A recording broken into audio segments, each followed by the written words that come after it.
Hello everybody, welcome back. It would be Saturday night at 7 o'clock. It's the 8th of February. We're still here. Don't worry, I was just using the coffee machine, guys. It was just being slow for some reason. It's like the last thing I do before I jump on. So, welcome Fernicar, thanks for joining. A bunch of comments you said already, so I'll just get through those. So, Battlecruiser operational, liked and subscribed. Thank you so much. And don't forget to do that if you're watching later or watching live. Coffee, yes, coffee. He's asking me about Kokoro, so I'll get to that in a minute. I posted a link for a video that just went out on Lumina, which we took a look at yesterday. You can see that one right here. Hello Electrolab, welcome, thanks so much for joining. Great to see you.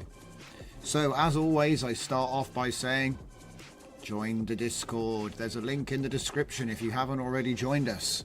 Why not get involved? Okay.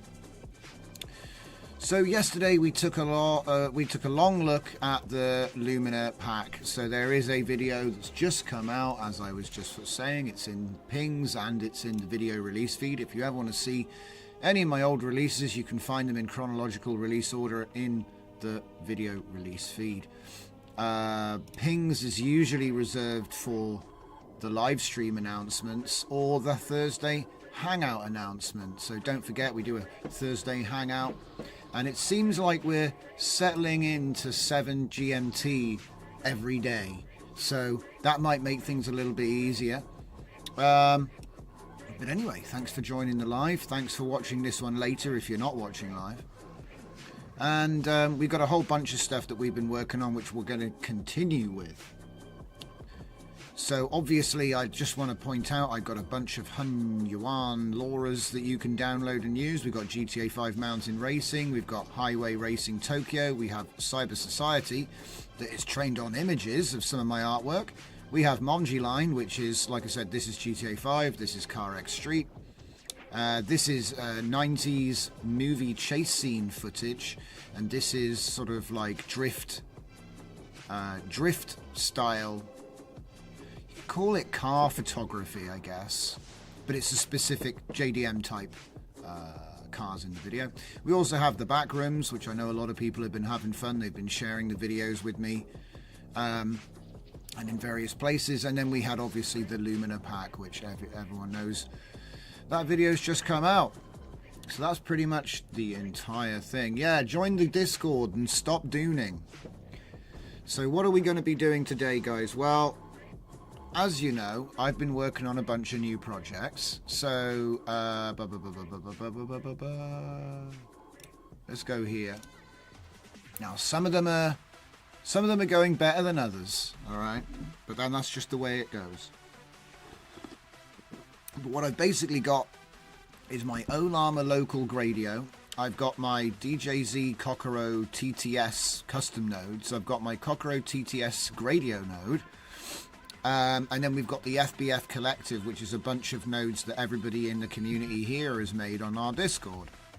And what I'm trying to do is get a bunch of things ready so we can so next time I do my update, we can register all of those with the Comfy Manager, and that would be specifically, you know, the custom nodes ones. I did start a new custom node pack for something else, but I don't think it works because it seems to refer to a Python package that doesn't exist. This can happen from time to time, but the authors seem fairly confident, so it might be that I've just missed something. But essentially what we've got is we've got the new and improved, yeah, let me just actually open this. It's not actually open, this is just a dead window. So let me just actually open this. Custom nodes, cloner, wait, Cockero, yeah. So I've got blending working, but only at 50%. So what I wanted to do was see if it might be possible to get it to work with spherical interpolation, but you know, that's easier said than done. So let's just run this.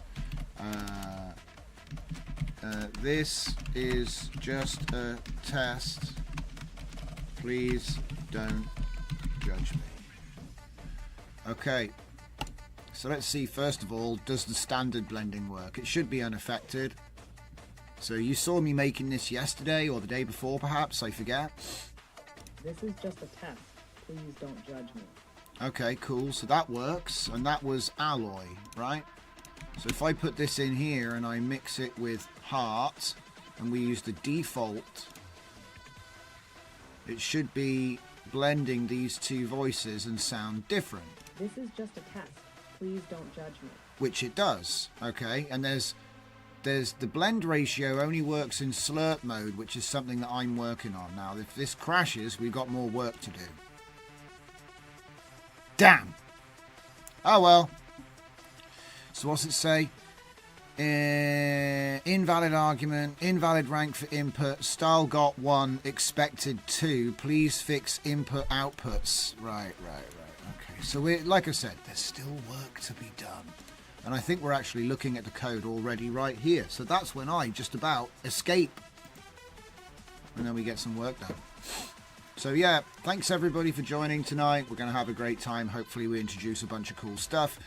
Just to give you a sneak peek, I'm not just working on the Gradio. I also have this in custom node form too. But we're having a similar issue because I want to have different blending modes, you see. It would have been easy to just do slurp on this node, and I'm thinking maybe I should just do that. And then I could just do like normal blending, like average blending, and then slurp blending. But hey, it'd be nice if you could have a drop down. For some reason in this version it's become an input, so that's a bug. But yeah, we're going to look at the Gradio first. What else have I done? Oh yeah, also interestingly, well maybe interestingly, I did some web design to see how O3 is with that, and I was able to make a list of all of my albums that are on Spotify, and then give it an example page from my website, and then by saying, you know, you see this div element inside this section tag, like because there's a section class I use for the div elements, I just said, see this, I want you to replace, I'll say these are placeholder, so I just told it that everything that was in there was placeholder, and then I said, I want you to replace, like write new div elements, you know, put the link in, the title, everything, and then fill up my sections and, like, you know, basically build out the web page with actual information, right? So the data entry stuff, right? Fill the template essentially, but it wasn't really a template; it was a live website, and it just went ahead and did it, and it did such a great job. I'm wondering how much more complex you can actually get with telling it what to do. So. It's pretty interesting actually, like the stuff you can get away with. It's almost like, see what I can ask, what I can get away with, and the joke is that usually it'll do it all. So it's very impressive. O3 Mini is what we've been using for the last couple of days to just really put it to the test.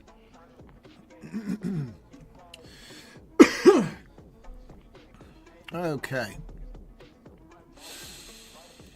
So here we are with Cockero Radio, and it says it's updated my thing. So what I want to do is get this error, and obviously you've seen me do this 1,000 times before. We're going to put it in plan mode. I'm going to say, when I attempt to use the slurp mode blended voices feature, I receive the following error. And then we've got to see if the auto crash recovery or can get us out of the mud. It could be something very simple that it just did wrong, and it will look at it again and get it right. And I think the funny thing is that one day it won't need to do that, because if you can fix something with something that, do you know what I mean? Like, if it wrote it and it can fix it, there'll be a day when it won't need to fix it, because that'll just be part of the process. Error indicates that after blending the voice styles, there should be a 2D array, likely with the batch dimension. You say likely.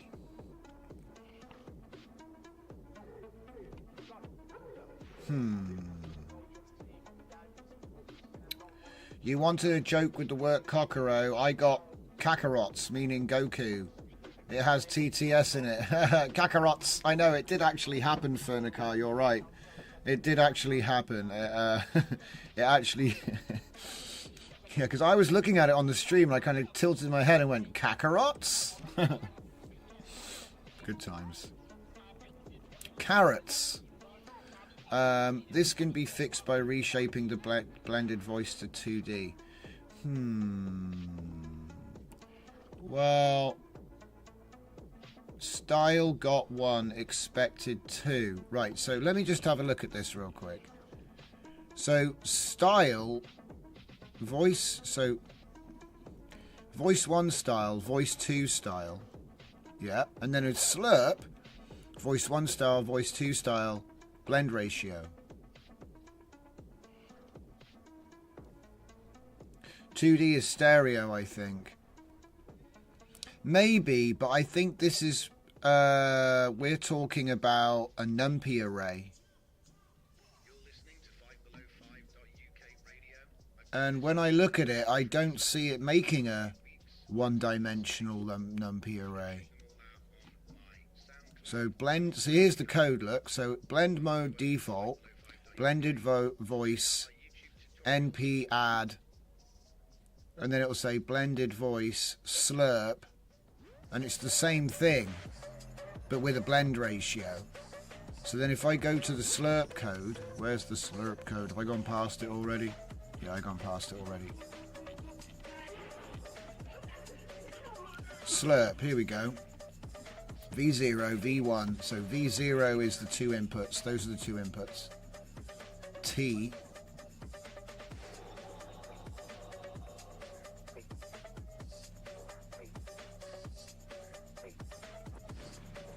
I mean, so, and then blend TTS looks like this.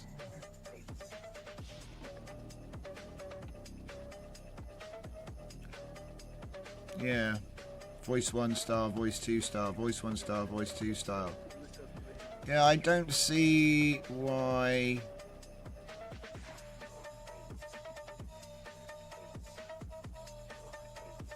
I don't see why it thinks that.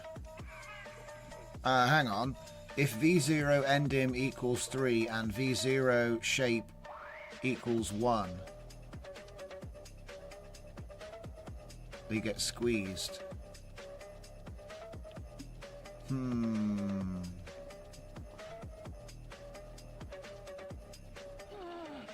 I mean, it's not going to hurt to try it, because it doesn't actually work. And I've got a working V2 that does blend, because this is the thing, you know, I want to do spherical interpolation because it gives you more than just a 50-50 blend of 2 voices. It gives you 10 blends of 2 voices. Christopher Bursar, welcome to the stream. Thank you for joining. Basically, what we're working on is we have a Gradio which works great with standard text-to-speech with Kokoro, And then we've got a blending tab, which works great in default mode, which is just a sort of average 50% of two voices. And now what I'm trying to do is I'm trying to write a spherical interpolation with a blend ratio you can mess with. But I'm having trouble with my NumPy arrays. That's the Gradio side of things. And then on the ComfyUI side of things, we've got TTS1, which is already released. So's the Gradio is already released, the first version, just the first tab. So this is just, again, Kokoro TTS text-to-speech as a node in Comfy. And then we got the V2, which I'm working on, which works. This one works. If you hear this. Hello, world. And this one. Hello, world. So that's been blended. So two voices have been blended, but it's like stuck at 50%. You can't even change it. So this is why I was trying to make a spherical interpolated version where you could change the T factor. Only problem is it crashes. So I'm kind of like messing around with O3 Mini to put it to the test in VS Code with Klein. There you go. O3 Mini's plugged in. So let's just see.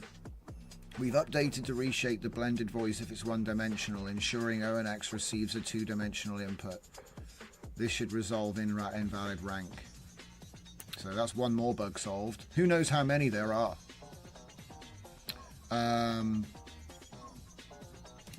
Right, so what we'll do is we will shut this one down because I want to actually operate it from inside code, which should be easy.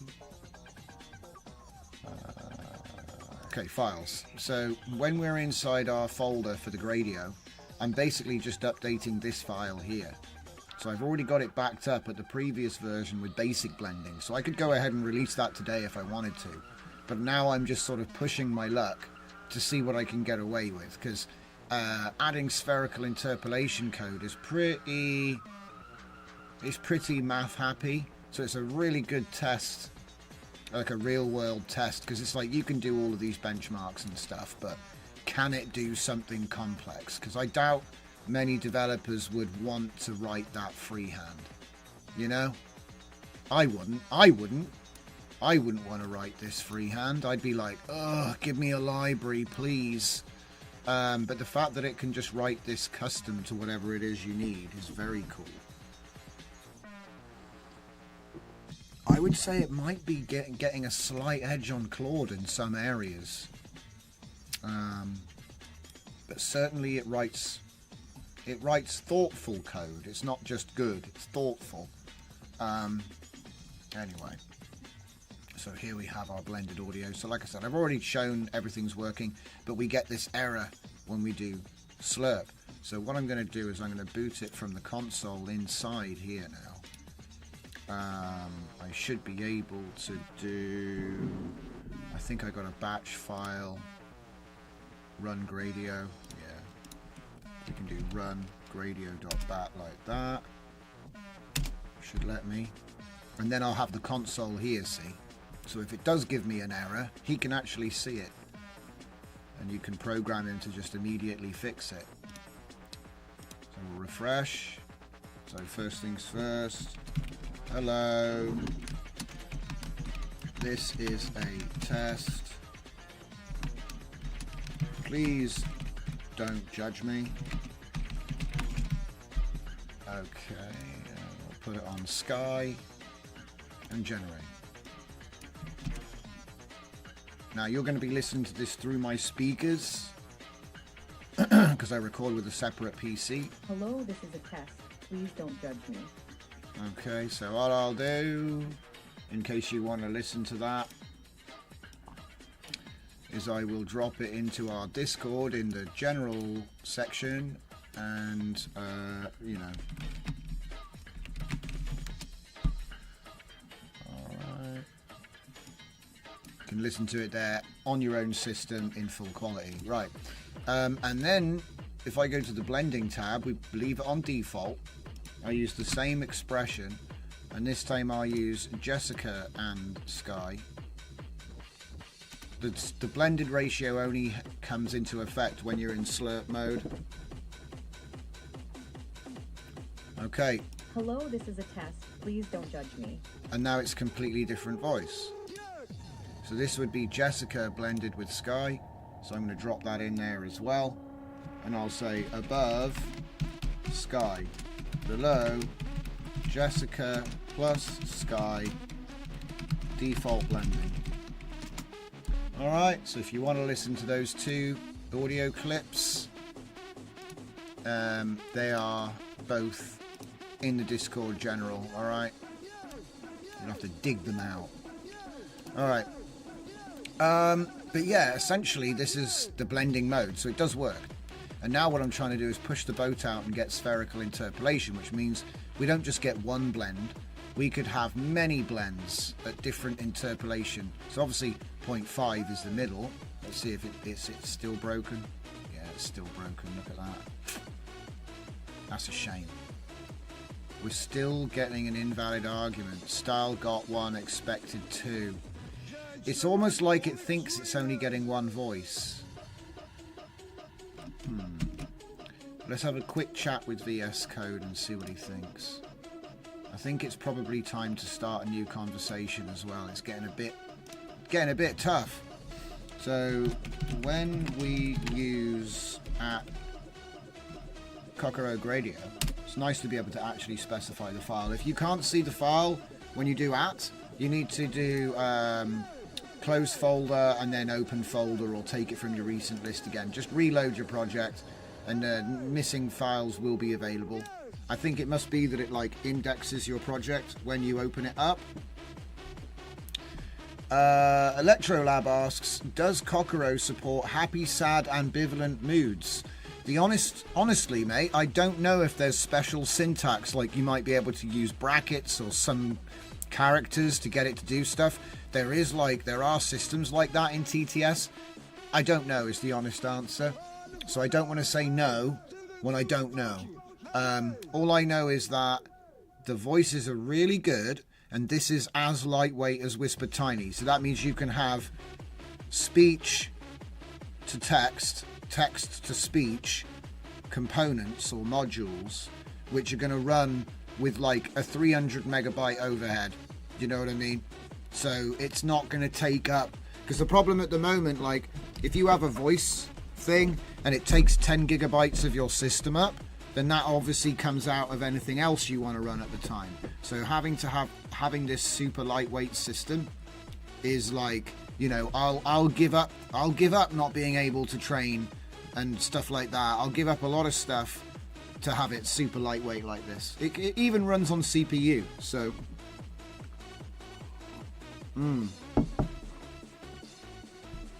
okay.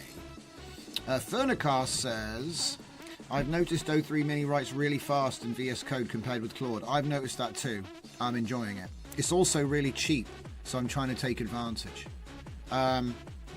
So yeah, look, that last 135,000 tokens or whatever it was, it cost 1 cent. So good. Electroseb's Lab says fastest is multimodal LLM because no need to whisper, right? Well, the way I'm looking at it is if you want to build stuff and you want to have a speak to the program and then the program speak back, if you want those two features, obviously you need a lightweight solution. So you're essentially building your own multimodal LLM, really. I'm just doing it with available tools because it makes it easier for people to get and use it. So when we use cockroagradio.py, there is a blend mode called Slurp. So I'm just experimenting to see if I can get this to work. Okay. It is complaining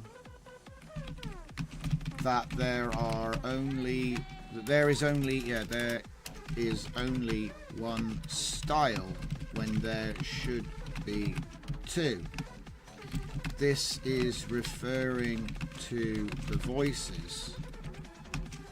However, we do have two menus. What could be causing this error? put it in a slightly different way. Yes. But yeah, like I said, even if I don't get Slurp to work, I've got blending working in a basic form, both in GUI and in the nodes. So we'll be publishing both of those either way. I just wanted to see if we might be able to fix this extra sort of, you know, it's like a stretch goal, you could call it, right? It's like a stretch goal. Because I think that Slurp would offer a good way to do it. It's just a question of if, because like I said, I don't. Part of the challenge with all this stuff is hands off. You know what I mean? Let the AI do it. And what we've been watching over the last sort of months is its ability to just do more and more and more and more, to the point where, you know, now I'll go off and make a coffee and he's written the custom node before I've sat back down again. You know, so it's getting really impressive now. So here we go. He explains the error. It's using a single blended style vector rather than two separate style vectors. This sounds more like it. The code obtains two voice styles from voice choice 1 and voice choice 2, then blends them using the slurp function or a simple weighted sum.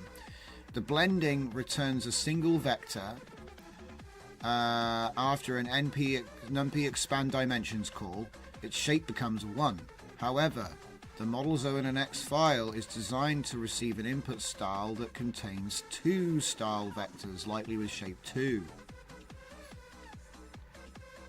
What's this? Fernicar says Kokoro 0.7.12 is the last version from the original author, and ONNX 0.4.0 is the last from the fork. What version are you on? Whatever the latest one is. Whatever the latest one is, I don't know. But the reason I decided to go with ONNX, guys, was because it's got this function calling business, and we can... Basically, it's super... Like I said, this is part of the reason why it's so lightweight, is you can just say, from Kokoro ONNX, import Kokoro, and then it's using the Python package to do most of the code is just being called from inside here, which is nice. But anyway, right. But as to what version I'm actually on, it's whatever the latest version is. So you probably just told me. And I don't know what the difference is between the latest ONNX and whatever the actual main branch Kokoro version is. I don't know. I did see people complaining about sort of version mismatching and stuff, so... Right. So, where are we? The blending returns a simple vector, blah, blah, blah. Yeah, so in summary, this error is caused by the fact that slurp mode, the voices, blended into one vector, whereas the model expects separate style vectors for each voice. Or expects a two-element dimension. To fix this, you would change how the style is passed, so instead of blending the styles into one vector, you might stack them to produce a two-dimensional input with both styles. Then, if needed, the blend ratio could be applied either inside the model or by adjusting the process so that the model receives two style vectors. Compare and contrast this with the default blending mode. And wait. Could this not offer guidance on how to proceed? Question mark. Oh, I can't even spell today. I can never spell. I can still not spell. There we go. Checking out the comments. The original author also does Kokoro import K pipeline. Okay, that's interesting. So it might be that there's an alternative with a more updated version of this. I'll keep that in mind.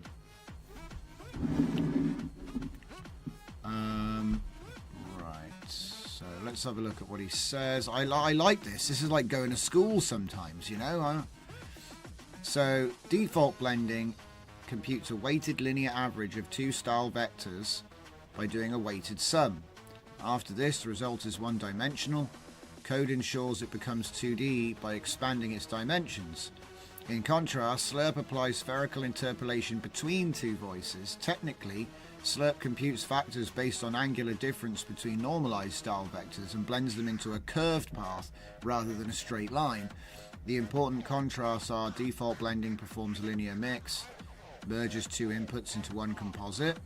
Slurp blending, while mathematically more sophisticated, preserving angular relationships, still returns a single blended vector. However, the error message indicates that when Slurp is used, the resulting style is of rank 1 instead of rank 2. This suggests that while both modes produce a single combined vector, O and an X... Yeah, we've already been over this, so come on. Spotlights the mismatch, showing we need to present the voices in a two-dimensional arrangement. Comparison. Stacking these computed spherical interpolation with one or both original styles. I would like to discuss how we can modify the implicit. I'm just going to put him in act mode and see what he does now.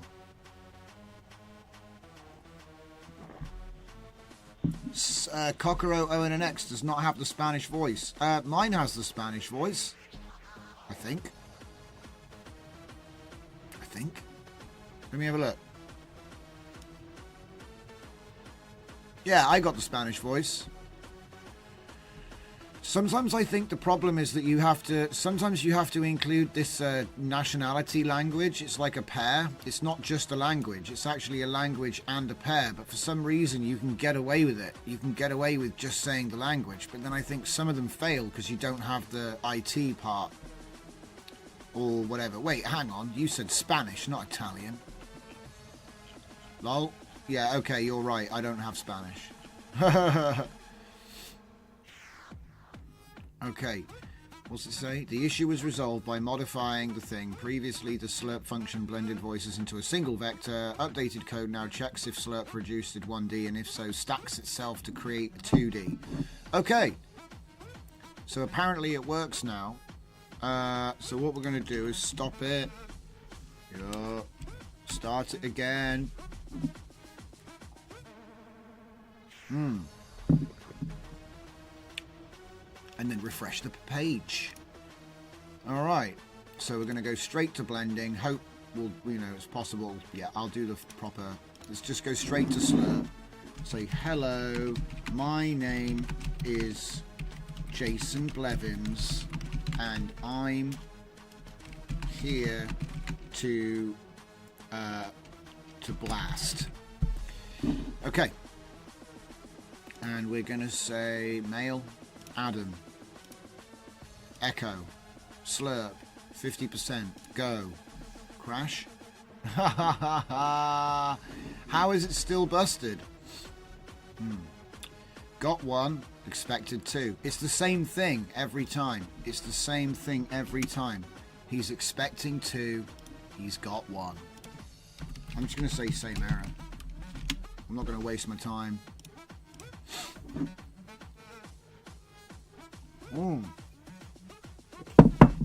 Maybe we finally found something he can't do.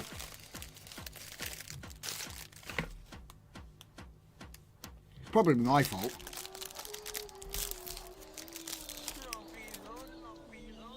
Okay.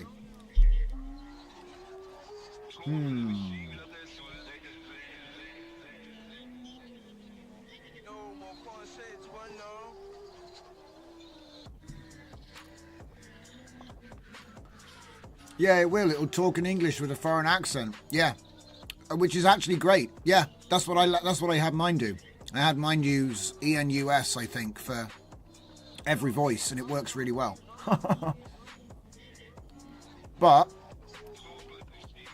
some of the male Chinese voices didn't work anymore, so I had to take them out from the custom node anyway. They're still in the radio, but I never tried them out, so.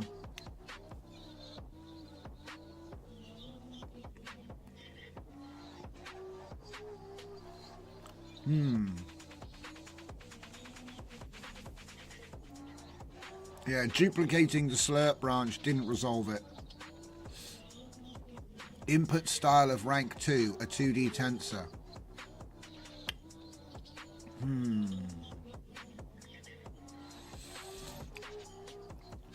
Complete with linear blend as an average weight of 2, and then if that result is 1D, we add an extra dimension. In slurp mode, we take the interpolated result, duplicate it, but that gives 2 identical rows. While this makes a 2D tensor, it might not be acceptable.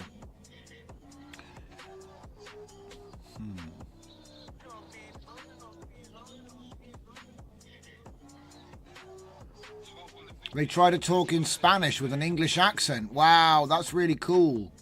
I mean, I've always imagined that's how it is, because obviously, you know, everyone has an accent when they're speaking a different language, right? But it's really interesting that AI can actually simulate that pretty accurately. Like, the accent of these different speakers trying to do English it's accurate. You know, I've met people from those countries that do speak English in that way. So it's like kind of interesting that it's so accurate.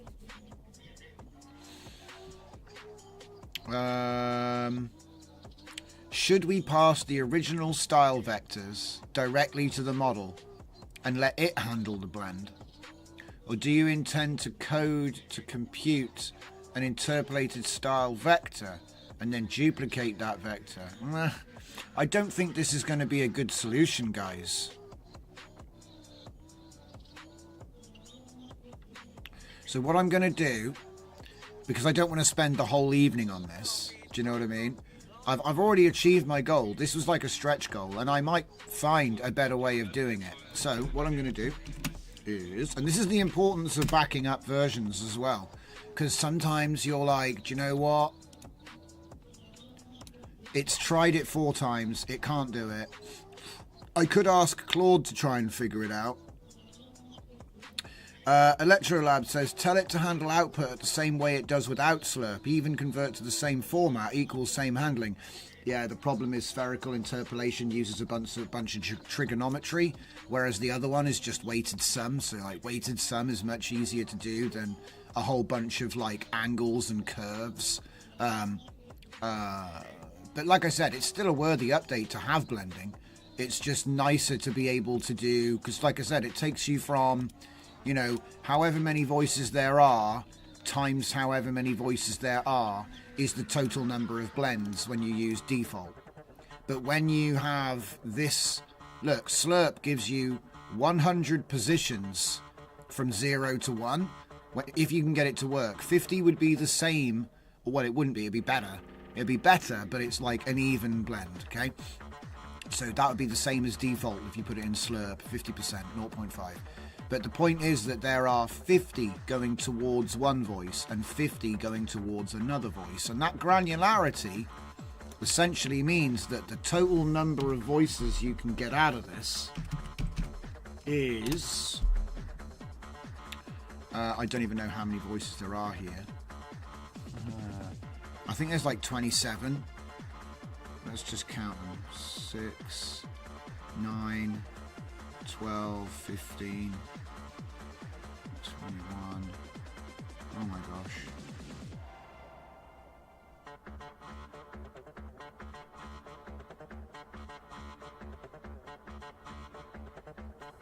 Oh my gosh, it's probably about 30 or 40 odd. So let's just say 40 times 40 times 100. You got you got over 1 million voice combinations there.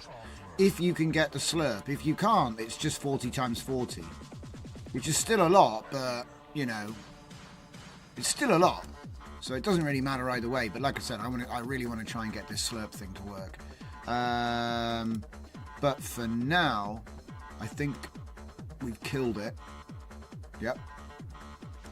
So what we're going to do is we're going to roll it back, delete that. I've already got it all backed up anyway. Extract this guy. Put him there. Delete that. And then just run it again. Oh wait, we've closed that now, haven't we? So yeah, we'll do it from here. Run it again.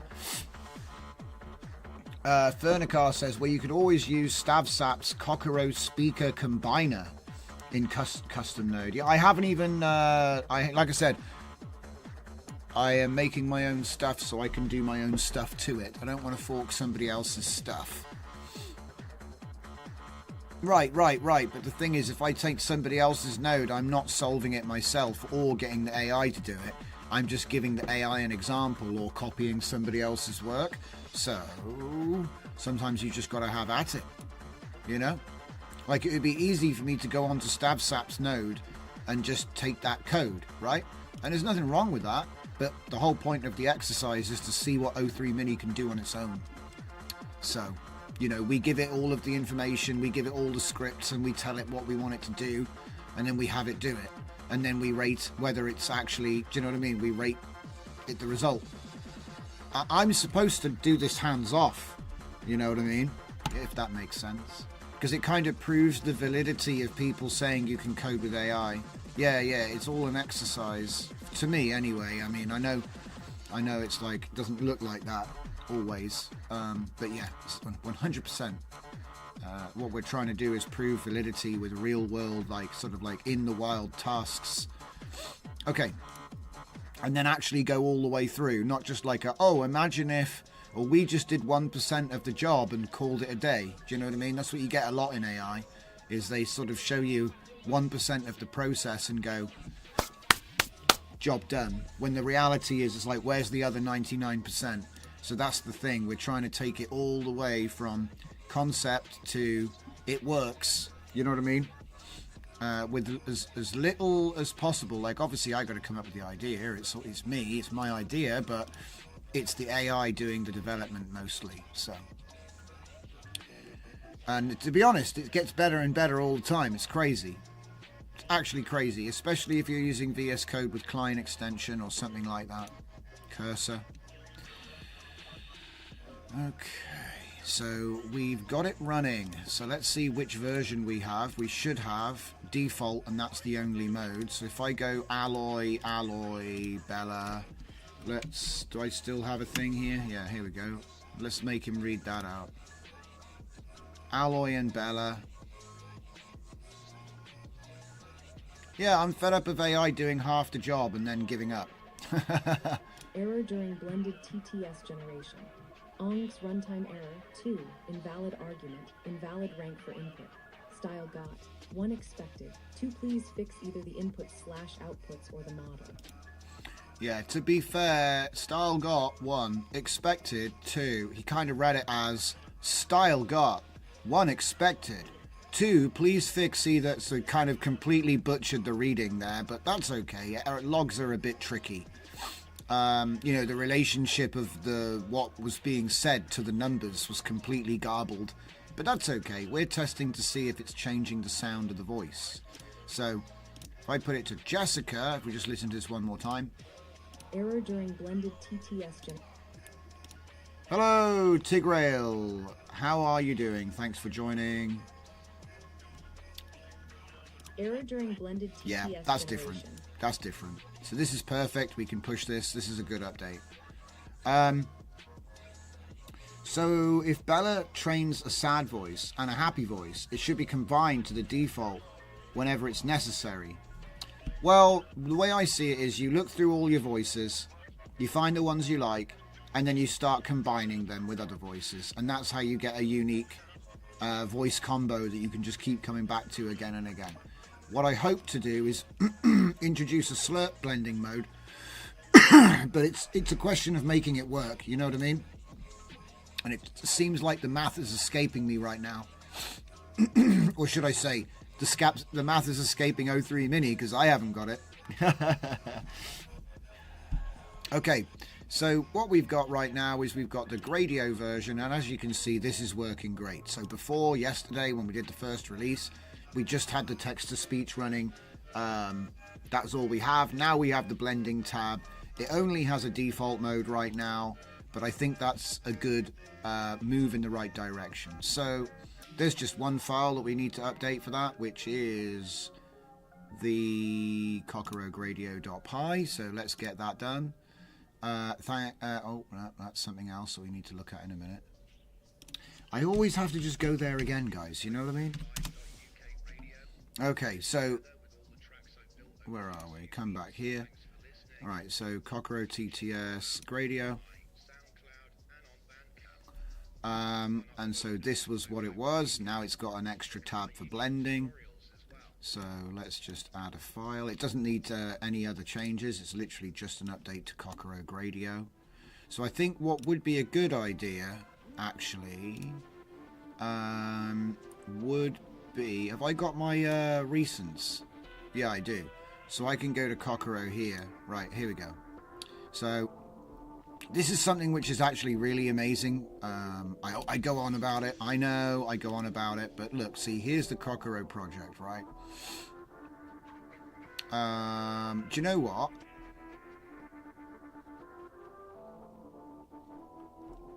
That's... yeah, do you know what? We actually need to... let's just commit this. We need to update the README so that it talks about the blending, right? And I don't want to, you know, mess up this. So I'm going to wait. I need to get the code. Yeah, there we go. Copy that. Paste that. There we go. That's better. Right. What's going on, McLean?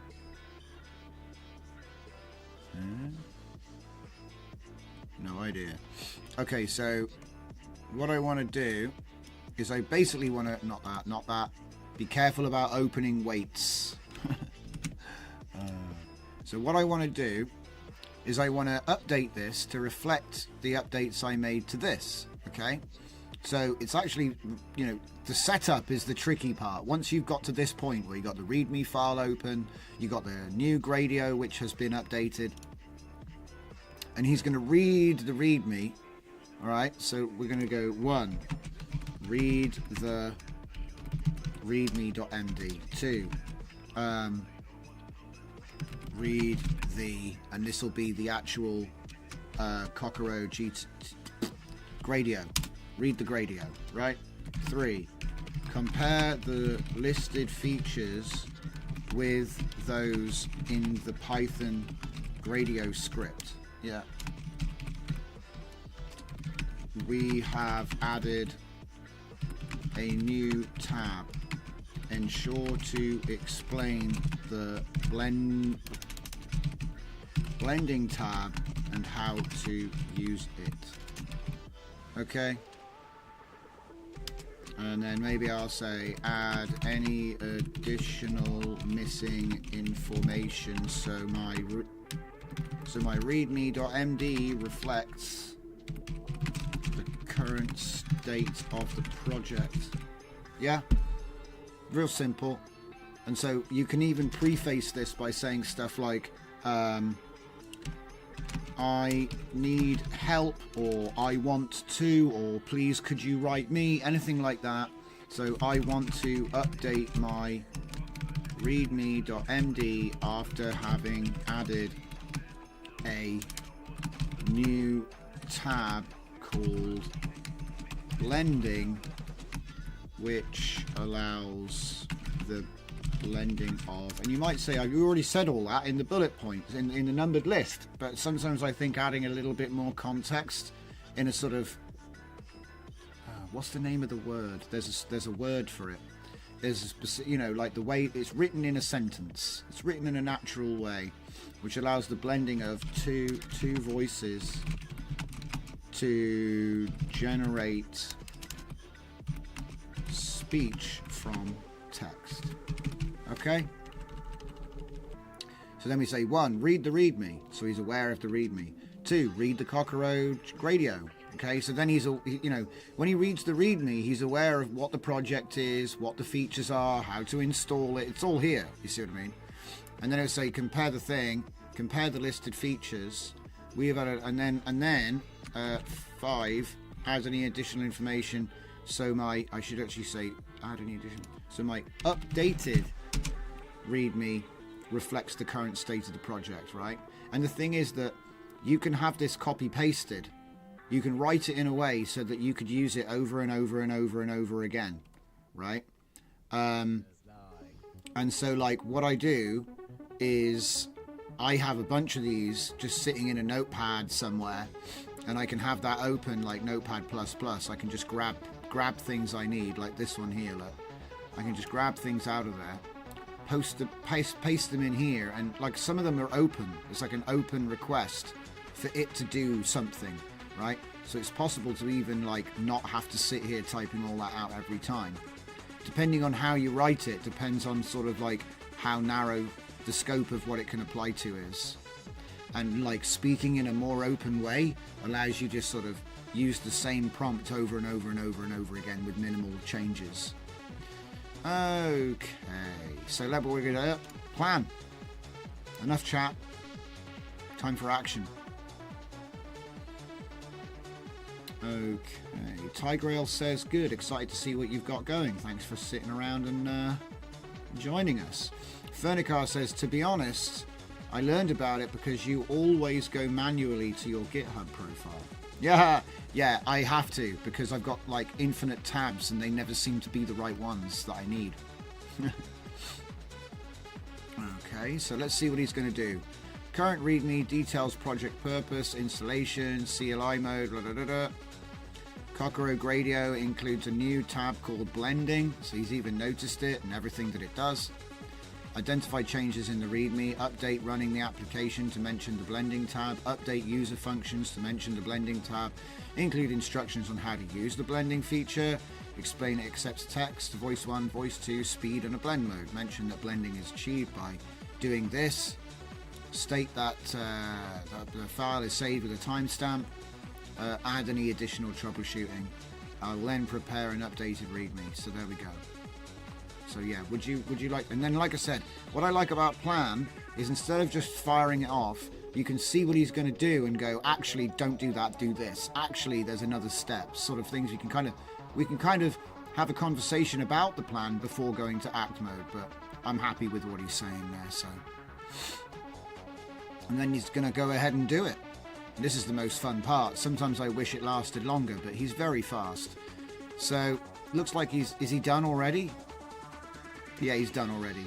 So if we go down here, we'll find there's references to the voice blending now and how to use that. It's not a huge README, but when you have many things you're working on, being able to just generate updates to all your documentation is actually like a superpower. It saves you a ridiculous amount of time every week. I don't know. I think everybody should be doing this, even if they do coding by hand. You should be think about automating your documentation, because it can be, writing out the exact same. How many times? I don't know how many times I've written out stuff like this, and it's all the same. It's just different file names. Do you know what I mean? You may as well have a macro for it, and that's what LLMs provide us with. It's like an advanced macro. Anyway, so yeah, we're going to upload that as well, obviously. Let's just go back here, and hopefully it doesn't break everything. That'd be great. So yeah, upload, get the new README and chuck it in. And there it is. That one is done. So that's one in the bag for the evening. Thank you very much, ladies and gentlemen. 03 Mini, please take a bow. Okay, you don't even need voice data, by the way. It's just a list of all the voices. I used it to create the menu. I wanted to automate creating the menu. So I just converted. I took a screenshot of the list of voices, converted that into JSON, and then had that inform the Gradio for the voice list. That's all. That's there. It doesn't even need to be in here. I don't think it's even being used by anything, but it ended up being mentioned in the README as well because I didn't remove it. It's quite funny. Because you're like, oh, this must be. Look, see, along with voice data.json, you don't need it. I've tried editing it a bunch of times, but I think because I didn't delete this, whenever I update my README, he like goes, oh, it must have something to do with it, so he's put it back in. All right, so this one is done and done. So now what we're going to do is we're going to pivot, same thing, different flavor. Now we're going to move over to Kokoro TTS nodes. So these are essentially the exact same code but written in coffee is cold. You should have drank it. It's anyway 5 minutes and it's coffee time, guys. Okay, I'm eyeing the clock already. I might even grab it early because I was grabbing it late yesterday. I think it had a bit of a knock-on effect on performance. But yeah, let's just take a look at this. So obviously we're in ComfyUI now, and we're using my Kokoro TTS, which we were just looking at, TTS node. There's only one node in the version which is currently up on GitHub, and so I've written 2 more. So if I just show you, we've got version 1, version 2, and version 3. Version 3 is experimenting with my holy grail slurp mode, which we couldn't get working in Gradio in the end. So I might just drop this for, you know what I mean? Very easy. I can just drop this and push what I've got. But I will have a crack at it, okay? So if we've got here, let's just do this. Ready? Hello, world. Hello, world. Hello, world. And that's different now, okay? So all I'm doing is showing you that this sounds like that, and when you blend them, it sounds like that, so it works. Okay, so at this point, I could just push the update, but we're going to try and stretch goal again. We're going to try and see if we can get this node working properly. See, at the moment, there's an error. Blend modes shouldn't be an input. So what we're going to do is we're going to set up this. To remember, switching gears, close folder, open folder, and go to your repo. I've already got it in my history, so I can just go straight into Kokoro TTS and close the README. Open up V3. Why 2 speed widgets? Because you got a speed widget for voice 1 and you got a speed widget for voice 2. Don't ask me why. That's just how the code is. If you look at the code example from the guys that developed it, there is a speed, yeah. Say socket instead on input. Interesting. I mean, usually I just say a menu, but here, let's have a look at the code first before we do anything, right? So here's V3. So you can see it's looking for the model path, okay? ComfyUI models Kokoro, right?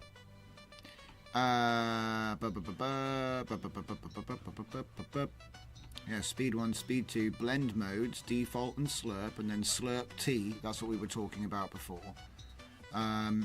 Right, and here we go again. I reckon it's going to... What do you reckon? Bets? Taking bets. What do you reckon that this is actually going to do the same thing as before? It's going to say, I'm expecting 2 styles, and you've only given me 1, you know? What's the betting that it's going to do? Because this is almost the same math, guys. Blended voice equals slurp, style 1, style 2, slurp T. So the parameter names have slightly changed from the last implementation, but it's essentially the same code, okay? And look, compute effective speed as average of the 2 speeds. I don't even know if that's something you need to do, really. But anyway, we're trying to do this. It may not work. I might need completely different math, but this is the fun part. You know what I mean? It's unknown. It's unknown. It might just work. But anyway, the problem that we had was that it's expecting the menu to be an input. So let's just have a quick look at that. Where is it? Output type audio. Input types required. Voice speed. See, I don't. Do you know what? That's weird. Where's the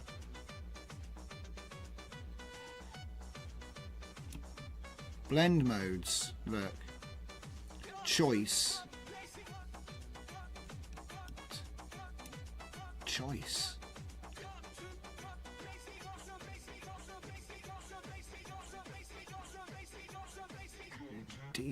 Default. Options, default, slurp. Oh, okay. Wait, what? It shouldn't be an input.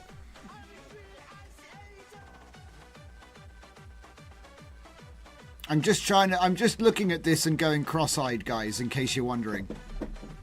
I vote to remove the double speed. Yeah, I agree, but I think the reason there's a reason for it. If hang on. Right now I'm trying to see. Because look, this is the normal blended tone. See, this is how it does normal blending, right? And it's probably why there's a doubler, okay? Because we half the style. See? We half the style, and then we add to another half the style, right? 0.5 times style plus 0.5 times style. It's kind of a strange way of doing it, but that's what weighted sum is. So spherical linear interpolation is a little bit more complicated, and so yeah, like I said, the math can get a little bit out of control. Shouldn't be combo instead of choice. What, you think it should be combo? See, at the moment what happens is we get an input. Look, I've never seen that before. So what we need to like send it a string, which is one of the two. I just want another drop down list like this, you know. I just want another list of two things. It should be just a drop down list of two things. Hang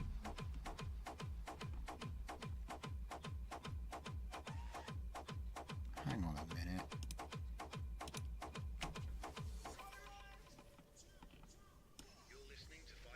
No. Well, like I said, we're not going to edit the code. We're going to tell the editor, oi! Okay. So let me just get the exact wording. Blend underscore modes. Okay. I have a custom node for ComfyUI that needs fixing. Okay. Turn the socket into a drop down. When you say turn the socket into a drop down, what do you mean? Because I'm not going to do, like I said this before, it's an exercise. I'm not going to do it.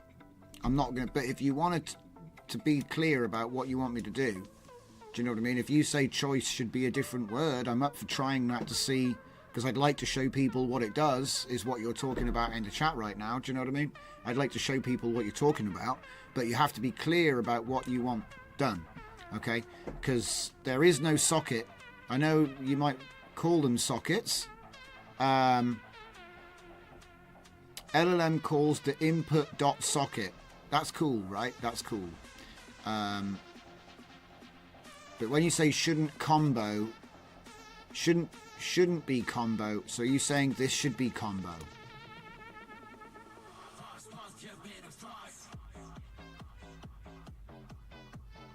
So you just need to speak plain English and like type a little bit more. Type more stuff, guys, so we get more context of what you mean. Because a short answer doesn't give you enough. Yeah? Explain exactly what you mean. And I'll carry on doing what I'm doing, and I'll read it out when you get there, all right? Okay. Because what you're doing is you're giving me 10% of the you're giving me 10% of what you want every time. So it's almost like me saying, do this. You don't know what this is. You have to explain what you want. Like, just be verbose. So Fernicar's writing code, yeah? Blend modes, default, slurp. So what you're saying is, you think it should be written... You think... Look, I'm just going to type what Fernicar said here, okay? You think it should be written like this.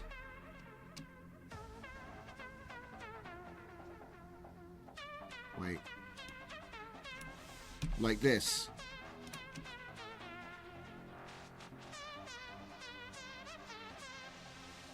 I don't know why he's having a...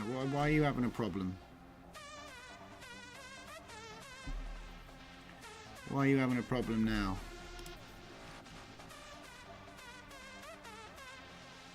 I think that's not quite it. But I think I understand what you're trying to say. I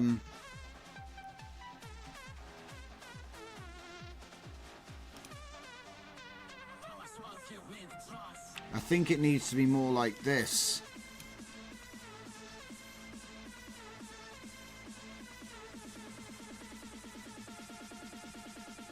like that because voice 2 does it. Yeah. So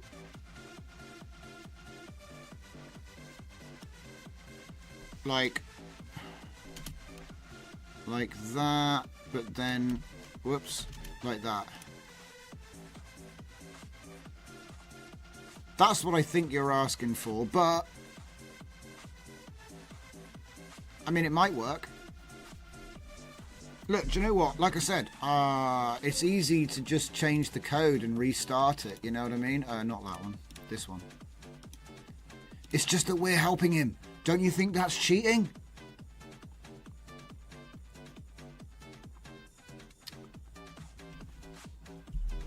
Don't you think that's cheating to help the AI like that? I wanted him to get there on his own. Anyway, it's all good. Do you know what I mean? I don't have to be, you know what I mean? No one's, it's not like money doesn't depend on it.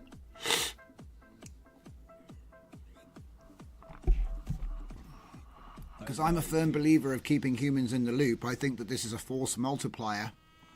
And whatever it is you were capable of without AI, you're capable of more with AI. And you just got to remember who's in charge. Because it can't do nothing without you.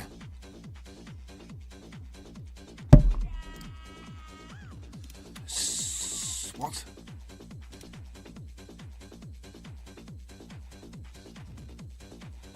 I'm going to rebuild the node. It's okay, Fernicar, you know what I mean? You just want to, like, help it along. No, whatever I just did didn't change it. Whatever I did didn't change it. So I'm just going to undo it. So there's a chain of, you know what I mean? It's like, because otherwise he'll be like, oh, you changed stuff. Don't worry. All right, let's carry on what we were doing, yep. So, cockerel. So we're going to base it on, it's V3. Okay, V3. We have a blend modes menu that has become an input when it should be a drop down menu. Because the joke is, this probably won't even work anyway, because we've been looking at the same math in Gradio. See, normally what happens is, I have an idea.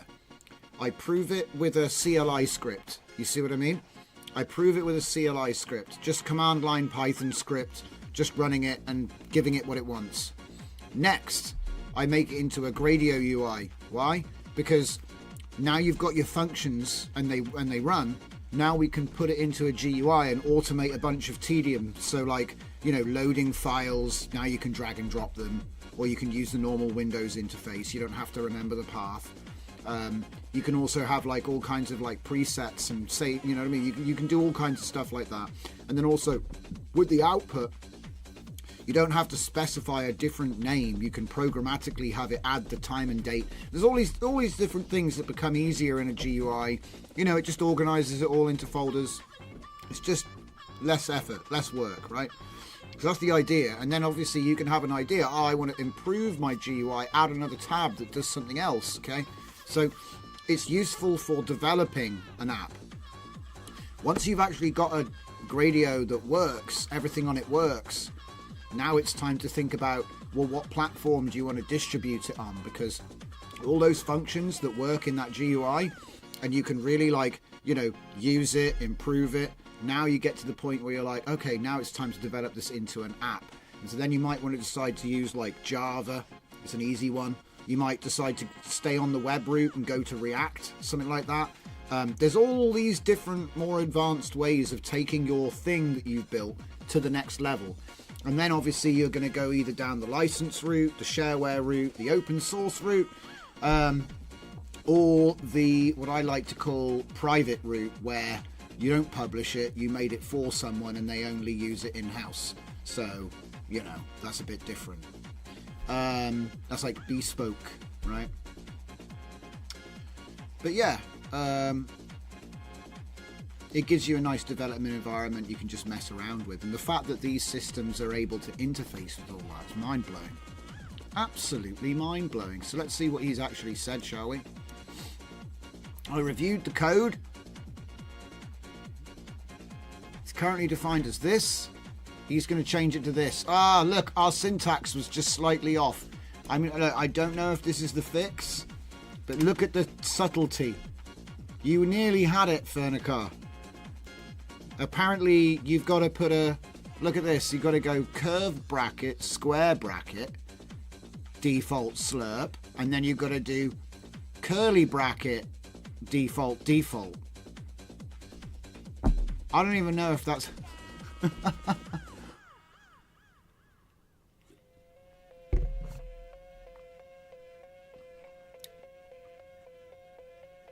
It's like a tuple.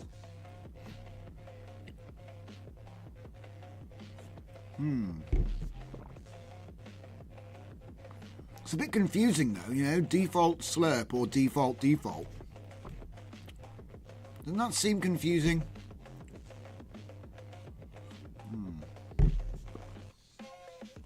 Well, whatever, man. Whatever does the job.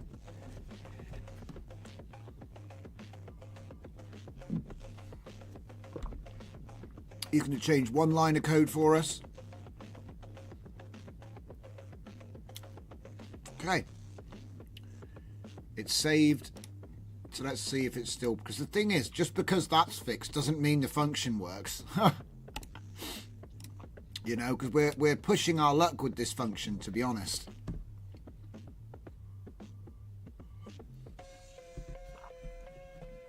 Because it's just like... I didn't do any of the math. I just said, I've noticed you're doing weighted sum. Make it slurp. Literally. That's pretty much how I did it.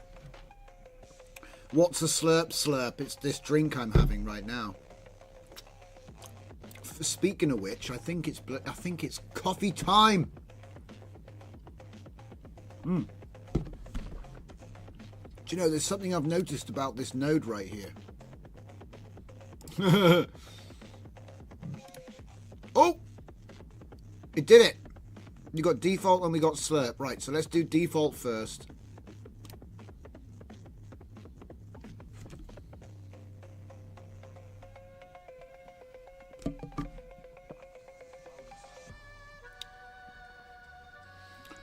Point of Bugle says, oh, make an autoplay audio node. Hello, world. Hello, world. We just did it with himself, so let's do it with Audi.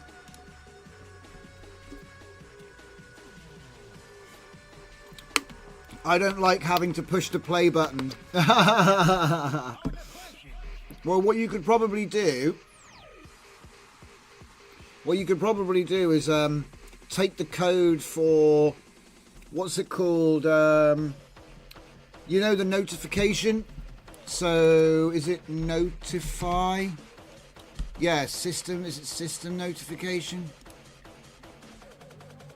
And where's the bell, though? Doesn't it normally specify... Oh.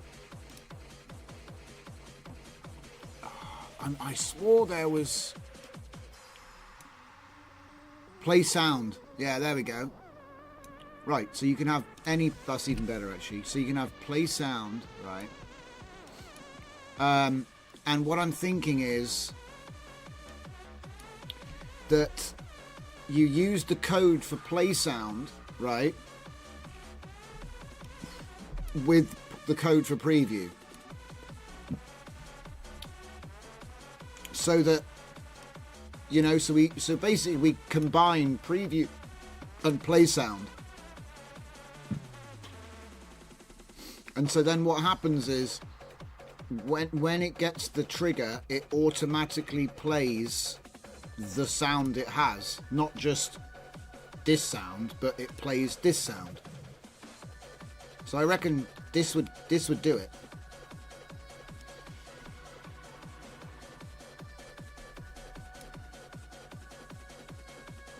Hang on. Autoplay? No. Play sound? Hang on. It's the same one. It just gets out the exact same one again. Yeah, so, I mean, hang on, wait, hang on. Ah, imagine if you could just hook it up there. Do you know what I mean? So it's like, do this, here, right? So what you want to do is you want to make it so that whatever this is, whatever file is actually something you can push it as an input. Then it will play the input when it gets triggered, which is when it gets made. Well, I don't think you even need the file name at this point. You just need to be able to, you know, when it loads the audio, it will just play. Right? I think it's possible. You just got to do it with that. But anyway, let's get rid of that for now. So how are we doing? Hello, world. Hello, world. So here comes the moment of truth. We've finally got this blasted menu down here. Let's see if we can do it. Oh, crash. Damn. Same error. Dimensions 1. Dimensions 1. All right. Well, let's give him a go. Let's let him try it. Let's let him try it. How are we doing on tokens? It's fine. This is fine. So when we use the slurp mode, I'm not even gonna. Okay, because we've already been through this. It's the same error, by the way. Yeah, it's the same error, which is kind of funny, if you ask me. Yeah, definitely coffee time. So what's it going to do? Error indicates misalignment. One common solution is to remove the extra dimension before computing dot product on each voice vector, yielding a shape of 510256, and then either perform a per batch dot product or adjust the computation. Wait. To work vectorized. I don't think these are going to work.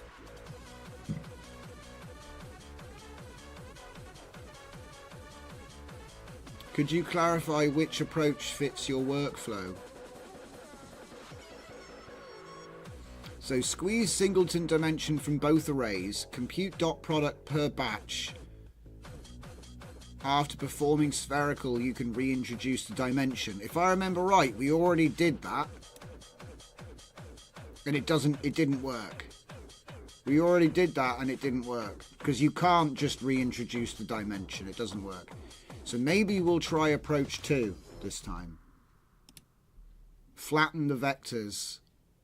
Although that might merge the batch structure in an undesired way. So we're probably going to hit a different problem now. But hey, like I said, we've already got the author recommends this method.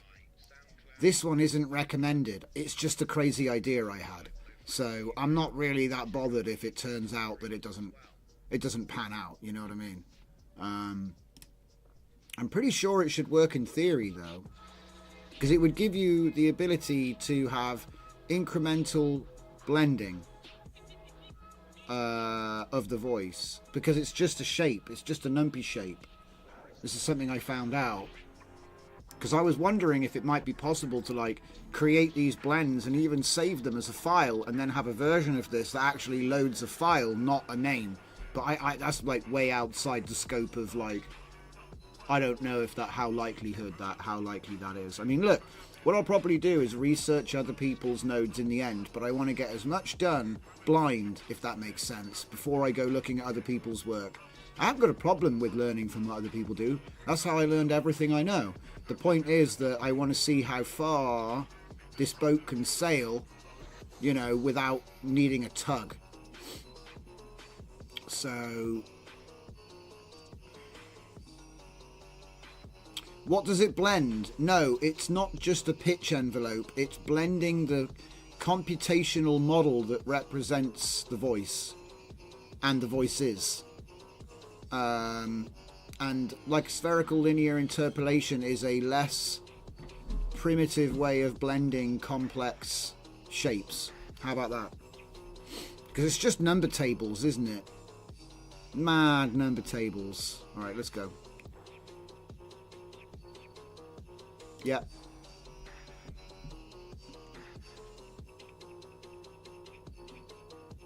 Yeah.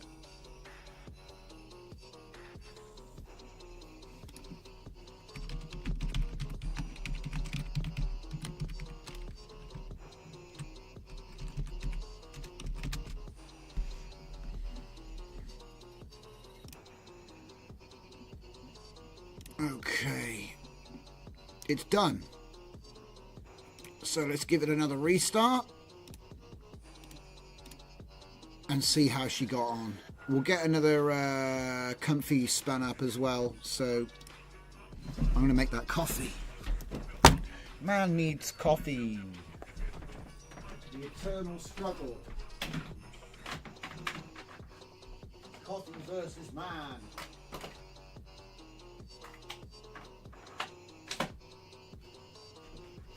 I'll tell you what, coffee versus machine. Coffee wins every time.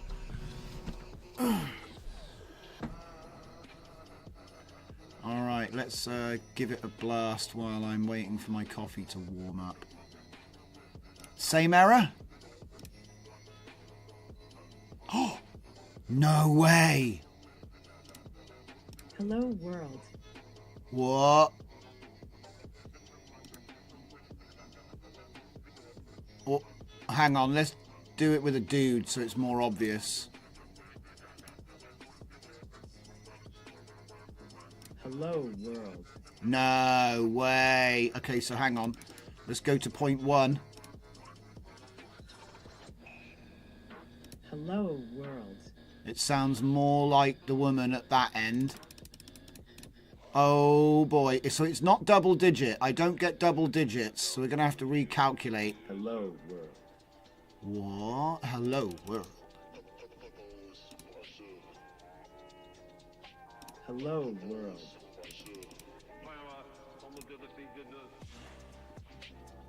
Hello, world. It works.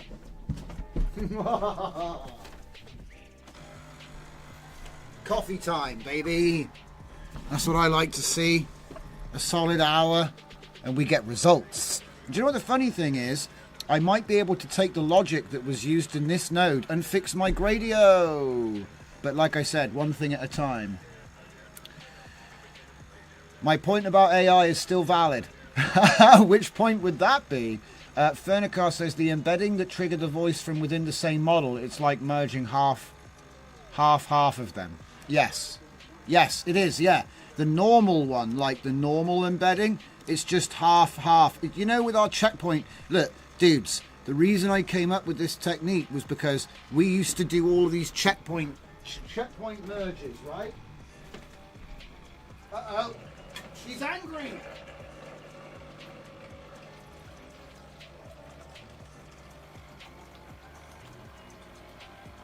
All right. Whoa! She's spitting at me. There we are.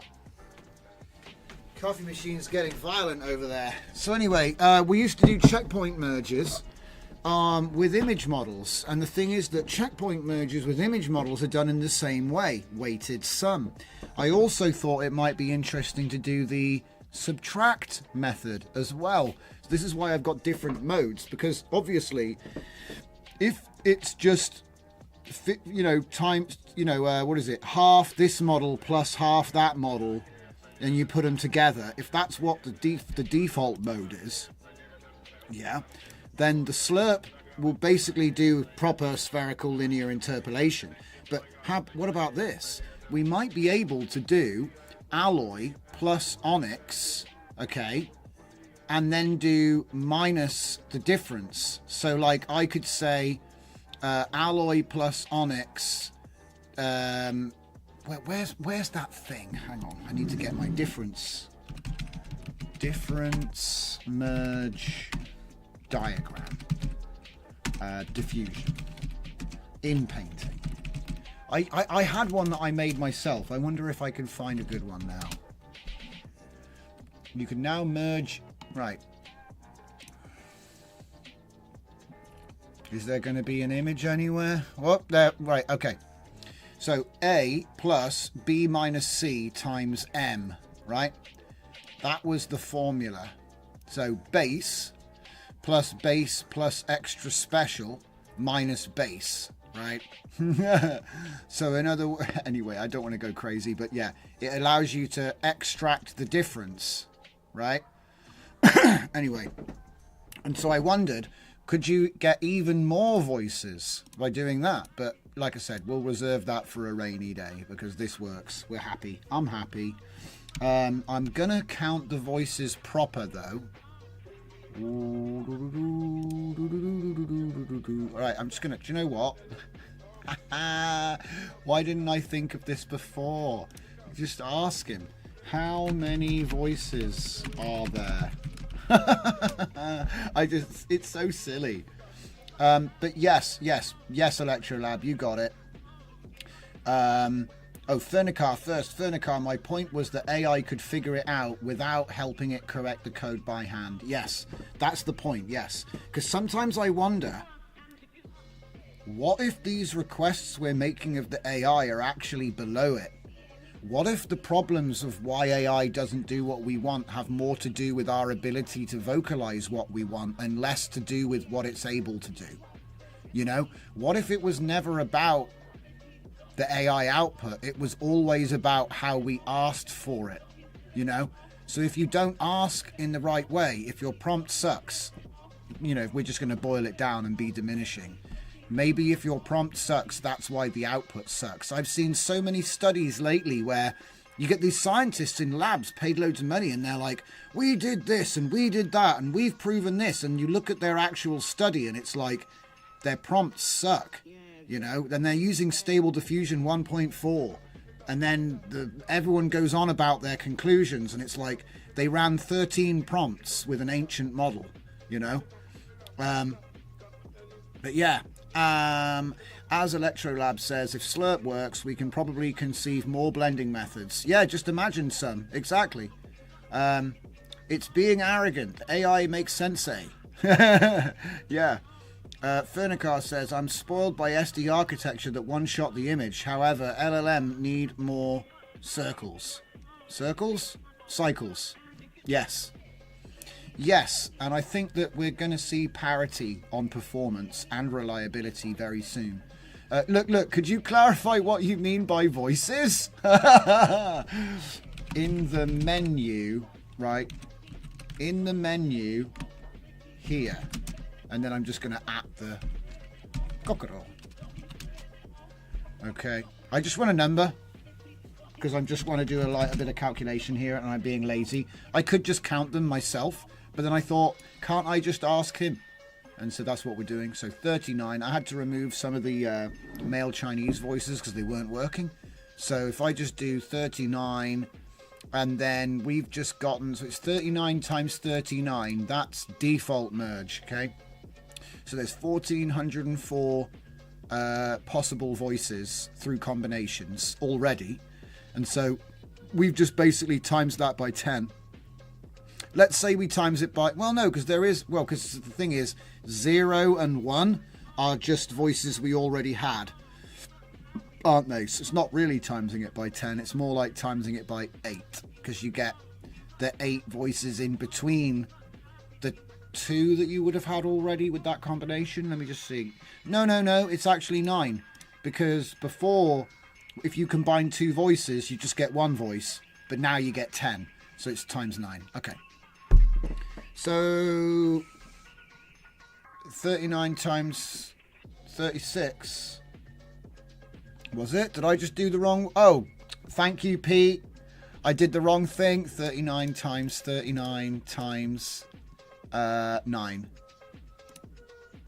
Yes, good evening. So we've now got 13,689 possible voice combinations without having to do any training. You just find the ones that sound like what you want and combine them. So yeah. Thank you very much. Thank you for spotting that, mate. I keep an eye on the chat, you know. Fernicar said, I noticed we can just fill random weights in a voice to get a new one. Well, here's something else if you're interested, right? Think about it. If a voice is blending 2 numpys into an array, a 2-dimensional array, if that's what a voice is, with Comfy, what we could do is we could have a numpy out and we could have it save it .npy, and then we could have another version of this node that doesn't pick from a menu, it loads a numpy shape, okay? So, and then in that way, it is actually possible to have your own voice system, but the voices are just numpy shapes. You see what I mean? And I'm sure there are all different kinds of ways to synthesize that numpy shape. Whether it sounds good or not is up for grabs, you know? You might end up finding a new way of synthesizing like cool voice styles. I don't know. It might just not work entirely, but when you've got like over 13,000 voices up for grabs, and it's an 88. If you run this in look, I'm not running this in quantization. I'm running it in FP16 or FP32. That's 160 or 300 megabytes. That's it, and it runs on CPU. So yeah, I think this is really cool. So yeah, we can quit that out now. So yeah, this is awesome. Right, it's time to push the next update. Oh, one more thing. I always forget. So here we go. Where's my README? There's my README. So I'm going to do this more brief, okay? Please update my readme.md as it should reflect the current updated state of the project,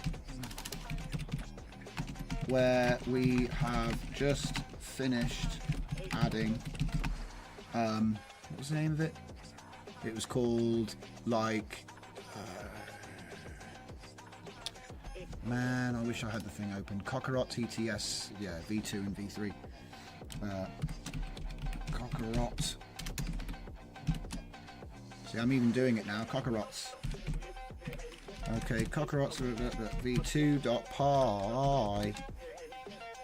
Remove the double speed first. The double speed widget is averaged anyway. I think that was actually from a previous thing. I don't think that's got anything to do with what we're working on now. I think the double speed thing was actually from oh, hang on, let me see. You mean this? Alright, well, look, do you know what I mean? So you think there should only be one speed value, is that what you're saying? Do we even need a speed value? What's the point? I don't understand. Like, oh, I can slow it down or speed it up. I get it, but it's like, it's probably going to sound like garbage, isn't it? I don't know. We do need it.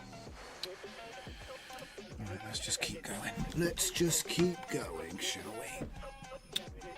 Please update my README as it should reflect the current updated state of the project, where we have just finished adding Kakarot's this. V2, which added basic, well, default blending with weighted sum method, with a weighted sum method,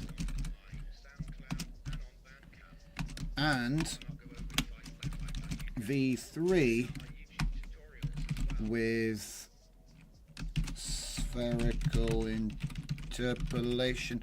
Now, I will say this though, right? You know the spherical interpolation? I'm pretty sure it's possible to just add another digit. So instead of it being like 0.1, 0.2, 0.3, 0.4, 0.5, 0.6, 0.7, 0.8, 0.9, you could have the, you know, 0.11, 0.112. You know what I mean? I'm sure you can just introduce another digit if you want to, but I'm trying not to blow out the concept today. All right. With the spherical interpolation blending method. Slurp. I love it. Yeah, spherical linear interpolation. In case you're wondering, do you know what? This takes me back, guys. Okay, let me just show you something real quick. So let's just take a little look down memory lane. What was my first repo? Don't worry about it. But my third repo was aesthetic embeddings. And aesthetic embeddings were PyTorch embeddings, okay? And they were trained, okay, on images, all right? But these are aesthetic embeddings which essentially have like a slider of strength, and the way they worked was spherical interpolation. Okay. So if we take a look here, look at this. There's the aesthetic slurp angle of 0.1. And this is a bunch of stuff that we did way, way back in the histories of time. Okay. And it was actually a way to do animation, was to manipulate the slurp angle as well for a little bit of whatchamacalls. So there it is. So like I said, this goes back 3 years. Isn't that crazy? And I can remember meeting a whole bunch of cool people on Civet AI purely because we were discussing what slurp was, and crazy times. So yeah, it works. Bottom line, it works. So what I'm gonna do is I need to get a title here. No title card. What? Hang on. There we go. Cockero TTS. Right. Just check that. Oh yeah, and obviously you might not have seen this if you weren't here yesterday, but yeah, Olama with DeepSeek straight in to Cockero, and yeah, you can start listening. You can listen to your AI. You can't talk to it, but you can listen to it. And the thing is, I know that there is like a speech input which you could attach to that, and then you can talk to any local LLM in Comfy very easily. So this is what we're sort of zoning in on, this whole, you know, talk to the computer and have it talk back type functionality. You're starting to see it pop up everywhere, but those guys are billion-dollar services. This is legitimately talk to your computer at home. And using the latest Olama local models as well, which is really nice. Okay, so I probably want to just cockador. I need to get a note. Where did I get that note from? Here we go, note. This will be cockador. Put the bypasser at the bottom. Do it like that. Hey.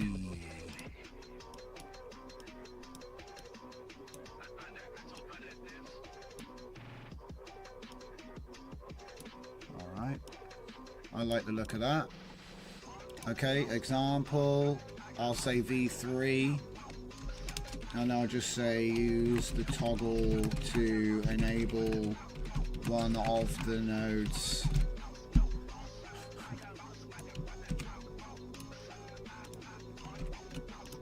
And it's the, and then I guess, do you know the funny thing is that we could do the V2 workflow while we're at it. Hang on, did I export it? No, I didn't. Hang on. Export V3, V2, and then we're just going to do this. Yeah, you know it. V2, because there's going to be, you know, V2. There we go. So then those two can go in the examples folder. And then we update the code and we're done. Dunsky.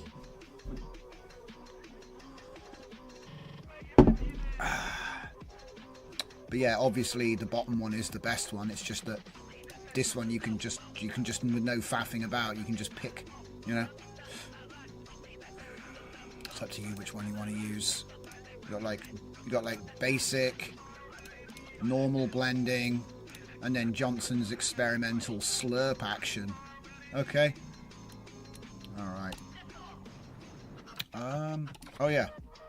So let's get back to what we were doing, which was updating the repo for Cockero TTS. And did I update the thing here? Oh, no, not yet. We haven't done it. Please update the things for up. Okay. Oh yeah, we've already said everything we need to say. Isn't that great?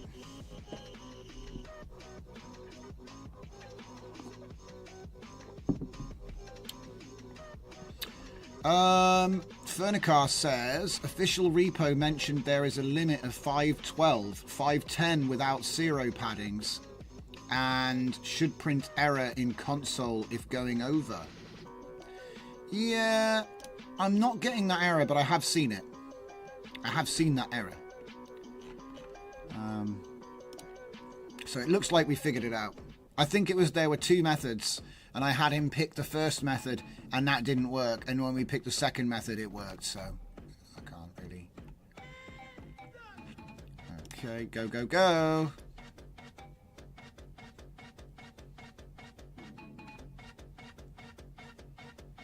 All right, that was fun. So let's clean up a little bit here. What's this? Don't know. It's got to go. Don't know. It's got to go. Don't know. Gotta go. Gotta go.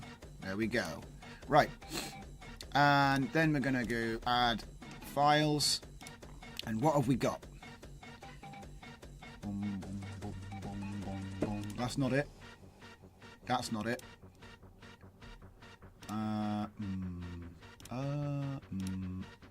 Here it is. Right, this is the one. So it's going to be date modified. So readme, node, init, node. Requirements haven't changed. Nothing else has changed. Okay. Looks good. Okay. Right. Whoa. There we go. Reject. I'll be right back.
Right.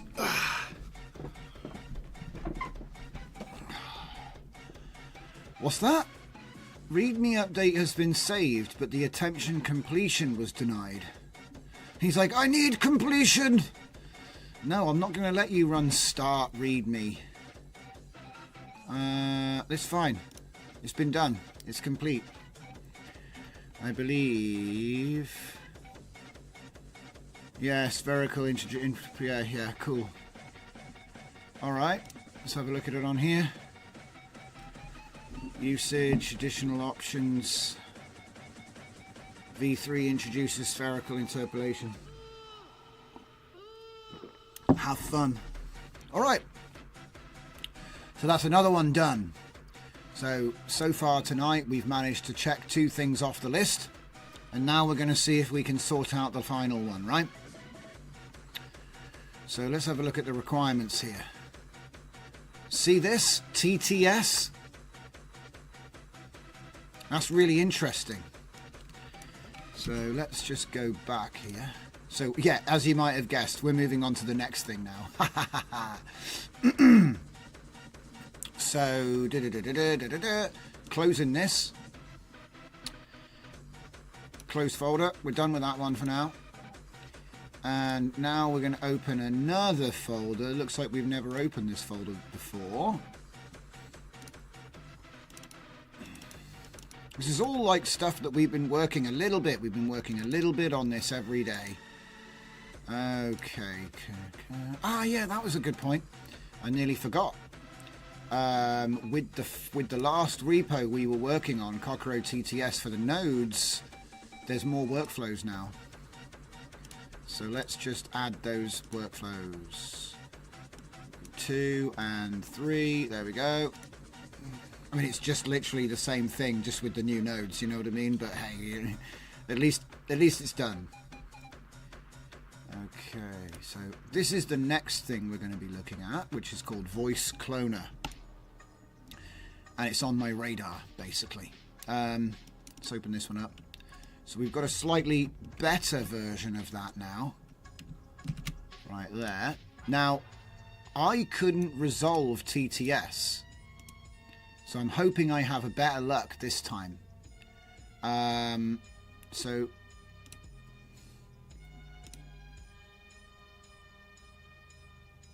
yeah, do you know what? This isn't quite... hang on. Oh no, this'll work. This'll work. Alright, cool. So let's just get a terminal up. And we're going to do... install portable. Right. Here we go. Look at this. See this? Could not find a version that satisfies the requirement. No matching distribution found for TTS. And we can look at this big old wall.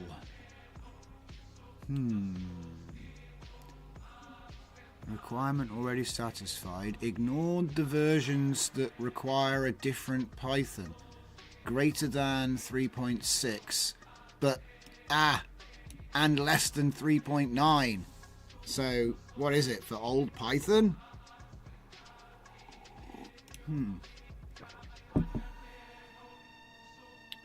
I don't have a VNV because it's installing to Comfy Portable, right? The VNV for Comfy Portable is like it's way back here, isn't it? It's like here.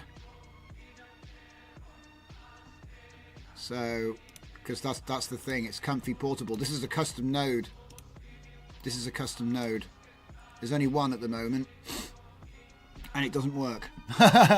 But the part of the reason it doesn't work is because it'll never import because it can't do this TTS.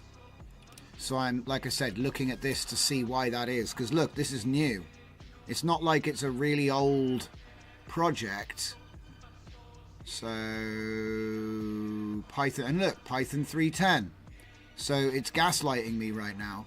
And look, pip install torch audio TTS sound device sound file.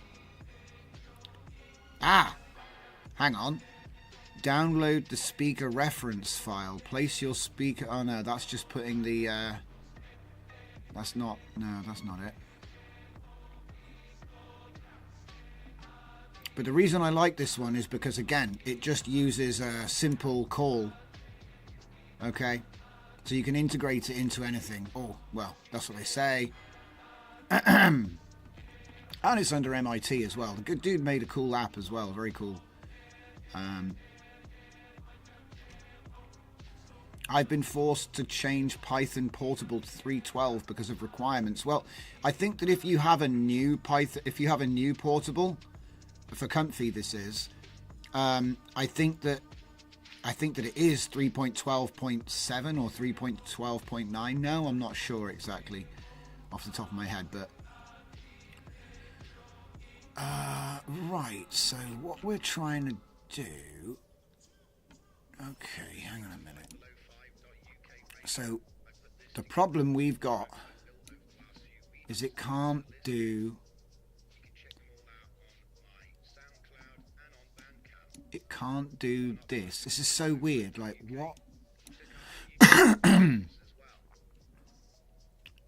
So 0.0.12 requires Python to be between 3.6 and 3.9.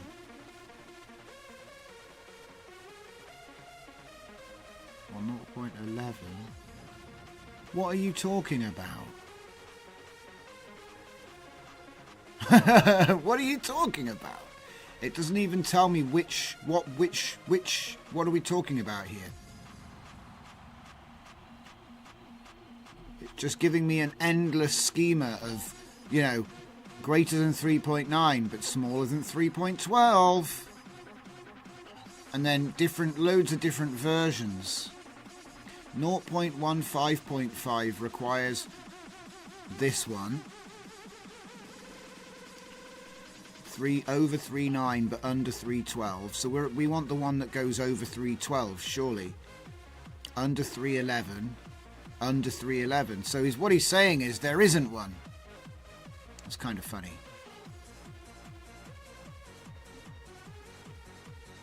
No matching distribution. Right, hang on. And do you know what? This is time for what's it called? Reddit.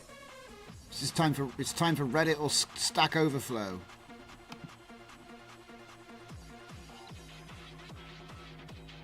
No, that's not the error. Stop being a dick. Oh, Christ. You know what I mean? Come on, mate. Come on, wake up. There we go. We need Reddit. We need GitHub. TTS seems incompatible. Right, so here we go.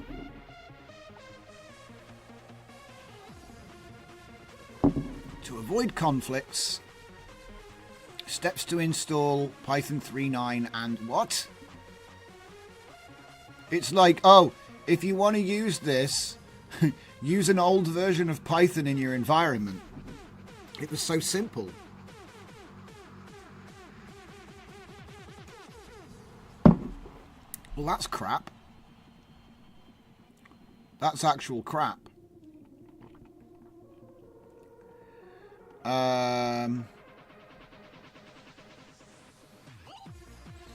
It says by installing 3.9 and creating a virtual environment, you ensure that it can work. Yeah, but we're all on like 3.12 now. Do you want to like get your arse in gear and make it work proper? Lazy boys. Oh well, looks like this one's off the menu purely because the maintainers couldn't be bothered to update it to the new Python, I guess. You know, because you can't run the whole of Comfy in a virtual Python 3.9. Like, oh well, all of the other stuff that you want, none of that's going to work. But this thing that you want will. Useless. Absolutely useless. So that's not an answer. Should Claude fix TTS to use 3.12? I think that's a little bit more involved. That's going to be a little bit more involved. But it's kind of funny though, because it means that all of those TTSs out there are getting so old already that you can't even use them. Let's have a look at this. Let's see what these guys say. Maybe these guys know what they're talking about. TTS supports Python from this 3.7 to 3.11. Pip is recommended if you want to use TTS for inference. You can install from PyPy. Pip install TTS. Or from GitHub. Installing from source, installing from Windows. So they don't really say anything about it. Let's have a look here and see. Download 3.8, not 3.9. Well, that's useless. So that's not good, guys. Oh, hello, somebody's figured it out. On 3.11, on Windows 11 with CUDA 11, this guy's got Python 11. So let's see what he did.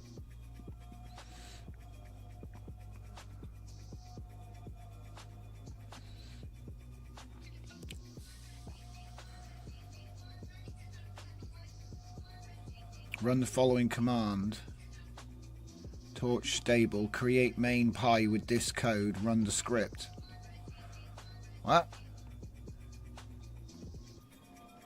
When did you install it, my guy? Hang on. This guy's running it on 3.11. An updated solution.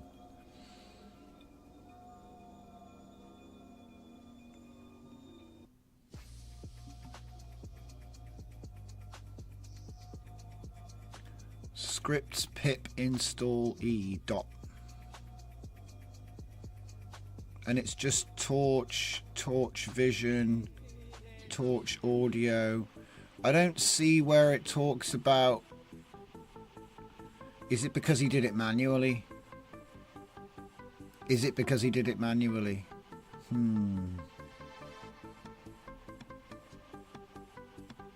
Because, like I said, this doesn't say anything about installing TTS.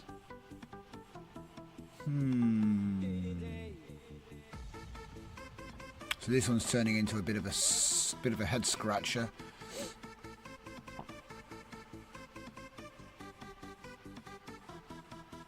Too many conflicting versions with packages now. Yep. Yep. Anybody else talking? No, he's the only guy.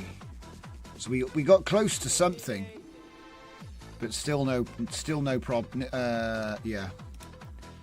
Let's have a look at this one. Yeah, see, same error I just had. As the error says, try with Python 3.11. Oof. And then closed. Oof. It's a bad look, man. You know, maybe you might have gotten away with it 2 years ago. Do you know what I mean? But now it's kind of like, why aren't you supporting... Hey, what's this? Could not find a version.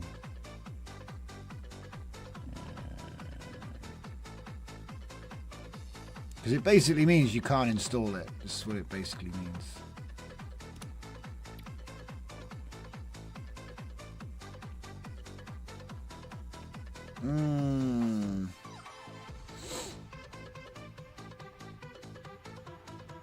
See, look at this.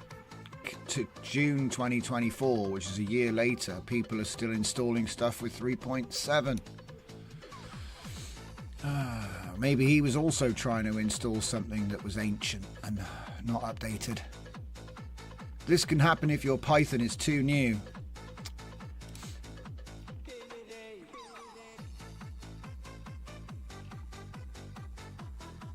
People doing it with Brew. Yeah, so basically I don't think this new node that I'm about to start working on, I don't think it's going to work. And the main reason is quite simply that Torch is too new with the current ComfyUI. It's okay, Electrolab. This one is specifically a voice cloning. And if you remember how easy the last one was, I'll show you this one. Look at this one. So the reason is because you just import from Voice Cloner, right? And the actual code to do the generation is virtually non-existent, actually. So, you know, you can load in an MP3 file and then type in text and it will give you, you know, voice cloning. Give you voice cloning, basically, which is very useful for us. Only trouble is, and like I said, it would be a lightweight node again, you know, even lighter than the last one, in fact, because there's not even a model with this. Because it uses the TTS Python package to actually do the text-to-speech. But I was not able to use... What's that? Ask Claude to replace TTS module for pip install TTS2. let's see what he says about it, shall we? Claude.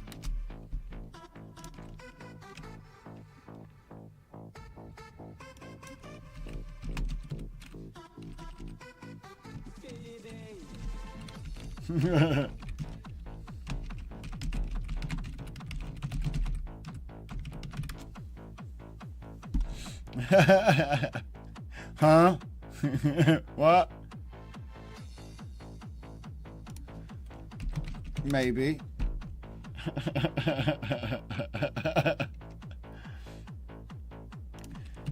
What is TTS2? I was playing along. What do you mean you were playing along? You're such a liar.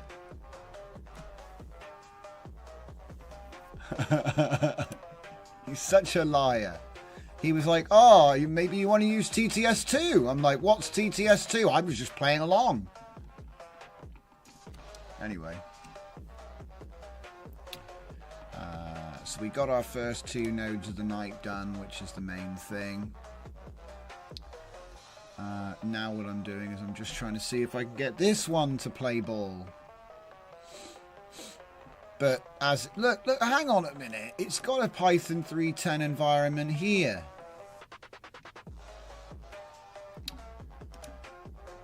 Look, must be equal to or lesser than 3.10 because of the TTS library, bro. TTS package for Python 3.12. You useless. Please, everyone's begging them. Please update this, please. Why haven't you updated it? What's this? How to update PyTTS X3. Ooh. Wait a minute. PyTTS X3. What's that?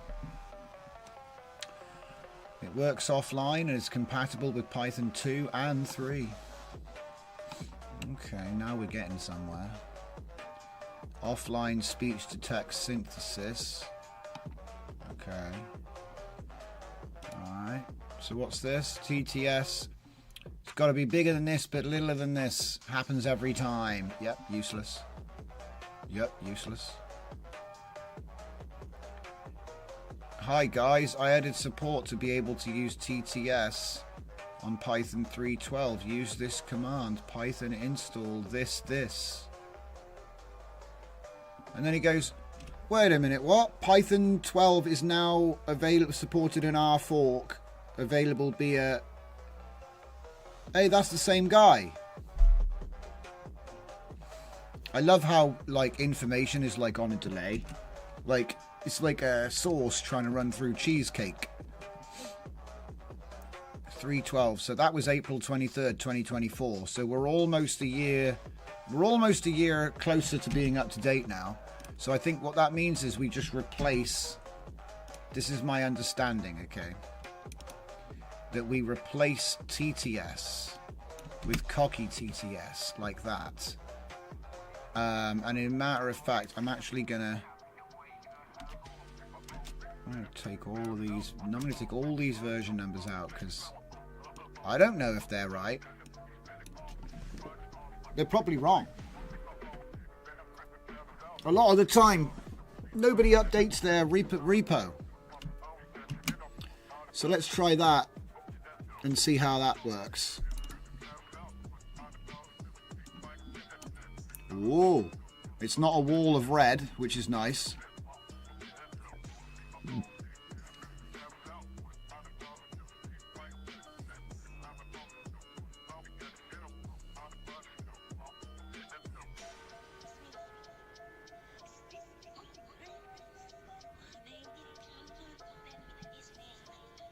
Oh.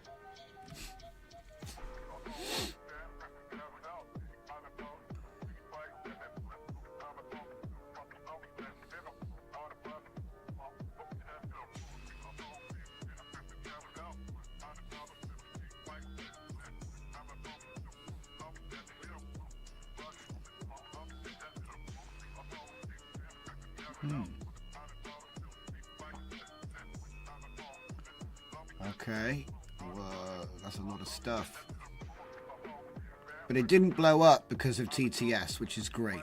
Now I just got to hope that it's got the same functions. And then we're running home free. Oh my god, is it coffee time already? I think it is. The coffee bell is ringing.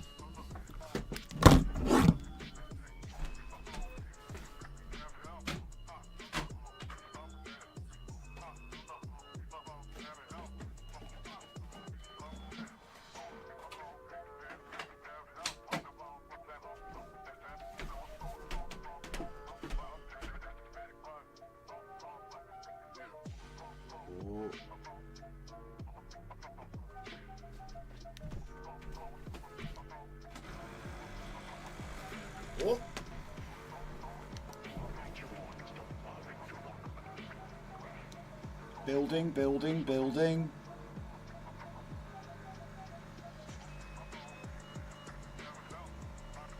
So what I'm aiming for is a custom node with a audio input and a text input.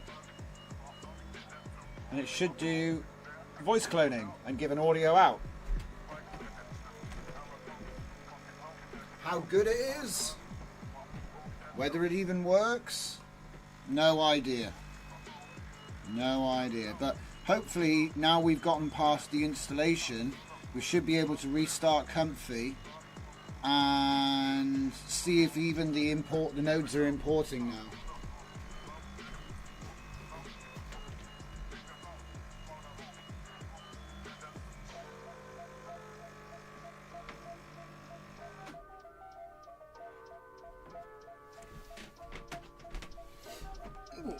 Which is half the battle, you know, getting those nodes to actually appear in Comfy is half the battle. The other half is getting the node to actually do what you wanted it to do. And how are we doing? We're still waiting for this thing to finish installation, huh?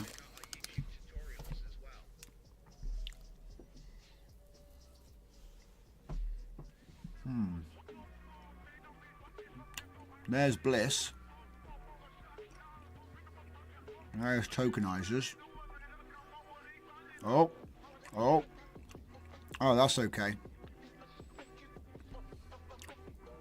If you ever see that, there's a folder in your site packages with a tilde for the first character.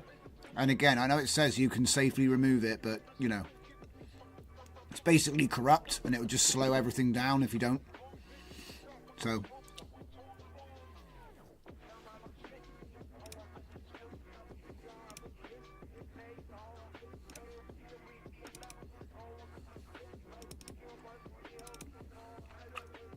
Look at these. I got a bunch of them. And technically it's going to look through it all every time. If you're not careful, it'll be really huge inside. I won't do it right now because it's, you know, in the middle of its backswing, but...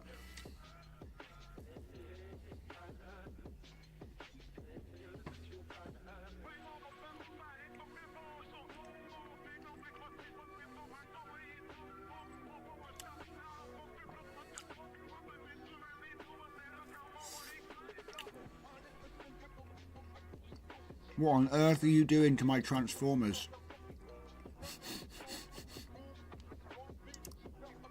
So it's like, why are you uninstalling? No, wait, wait.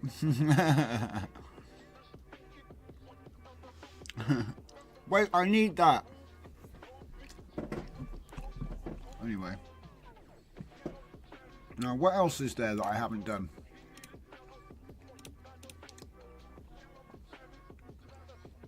Voice cloner. Wait, this is the same file. That's the same folder. Okay. You can close that. Tools. Cockador. We've already done that one. And we failed as well, which is strange because we managed to get it working in a custom node, but it doesn't work in Gradio. Isn't that weird? I guess I had a bad seed, guys. I guess I had a bad seed.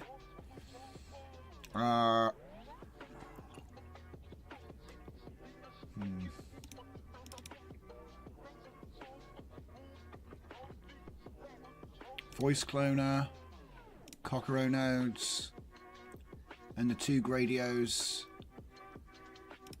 I think that's... I also have an XTTS Gradio. We'll probably save that one for tomorrow now. And I'm also working on a Gradio Olama Cockero. Obviously, do you know what I mean? It's like, seems pretty obvious to me. Let me just see if I've got it handy somewhere. It's obviously not in there. Be in here. Because see, the problem I've got is I do a lot of development on this Chromebook. I've told you about it before, because now I've got Klein and AI running on it. But the problem is it's got like a really weird setup because it's Chrome OS, but then it has a Linux operating system, and it can attach to Google Cloud, but if the internet's sketchy, it can be really difficult to actually it can be really difficult to actually get what you've done off of it afterwards when you finish. So I'm working on a better way to mirror what I'm working on.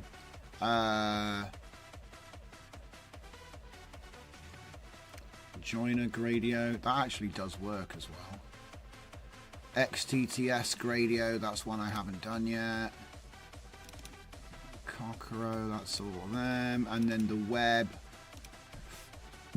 Oh, you could probably have a look at this. Oh, you can't see it. The style sheets are missing and everything, but yeah, it's got all my albums are there. Right, so let's have a look at this one, shall we? Pip install PyTTSX3. Okay. Yeah, then sudo apt-get. Ooh. Sudo. Oh, Linux, right. So then, here we go. PyTTS, say this, changing voice. Oh. Okay, so this doesn't have cloning. Choose among different voices installed in your system. Oof, is this like years old? I think it is. PyTTS3. I don't think this is actually gonna do what we want it to do.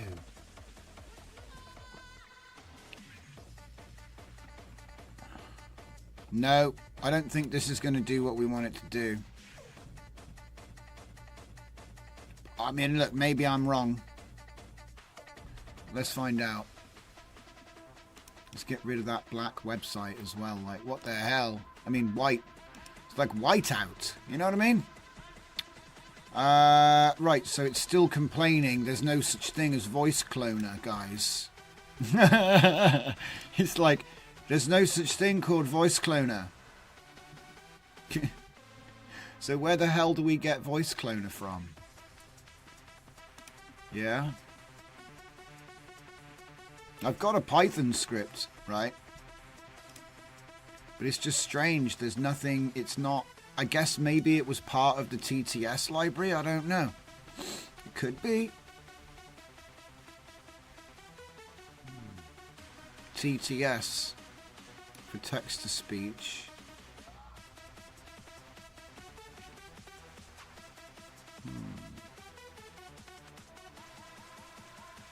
I mean, you'd think I'd just be able to use the script into Python though. Like, here we go. So if we go into vcloner, there you go. Look, import voice cloner. So I guess it's just importing from the other script, maybe. No. Very strange. But anyway, I think it's finished installing. Yeah. So I guess we'll just give it a blast and see what happens, huh?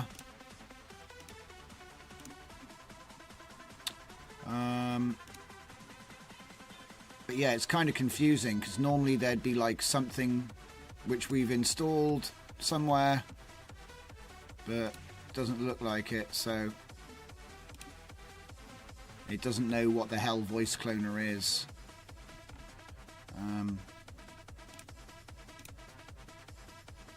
But like I said, these are just experiments. I'm trying to see what I can get away with. Point of View says, I like XTTS because of all the languages it can switch to. Interesting. And then Fernicar says, I did fork your Cockro Gradio to make it work in my Python-less system. That's cool. Please do. Fork away.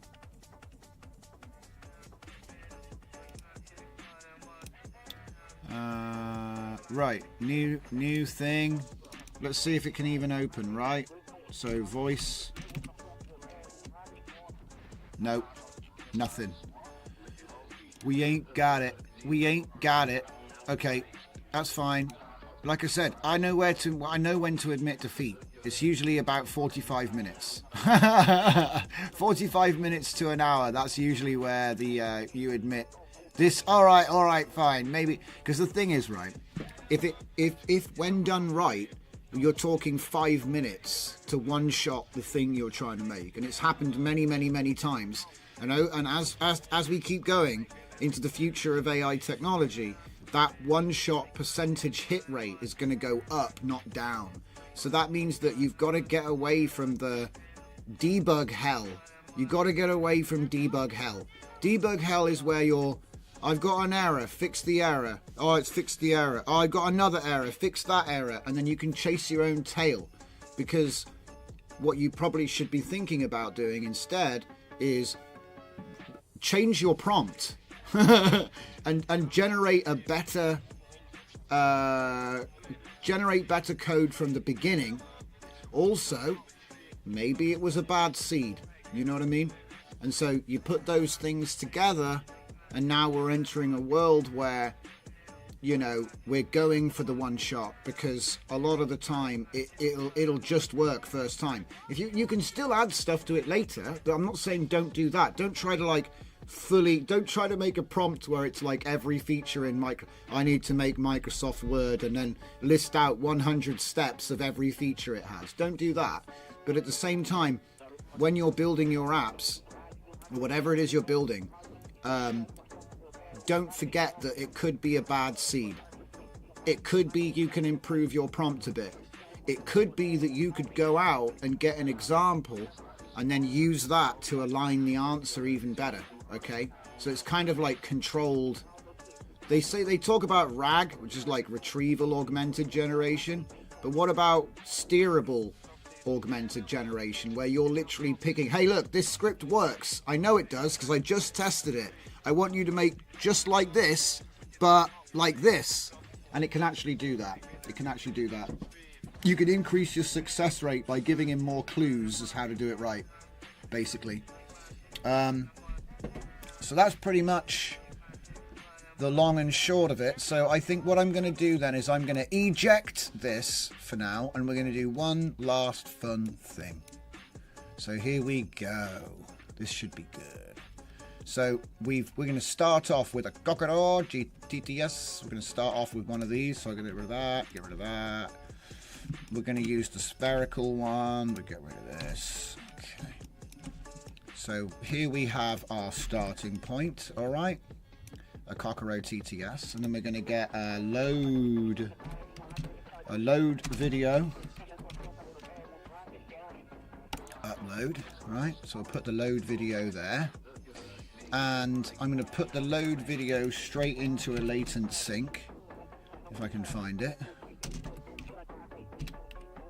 There we go. So we're going to go images in, audio in, right? I think you can see where this is going to be going pretty quickly, yeah. And then what we're going to do is we're going to go over here to the combine. Oh my god, I did it again.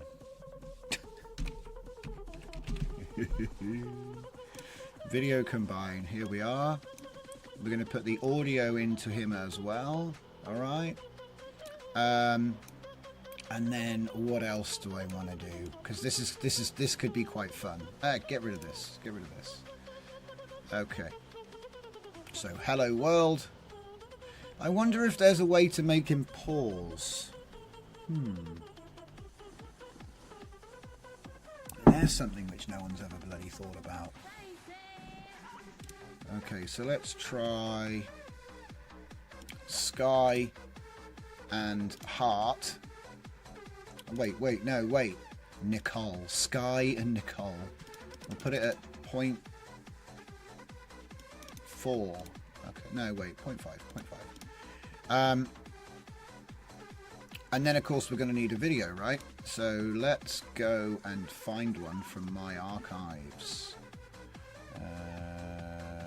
I know where they are.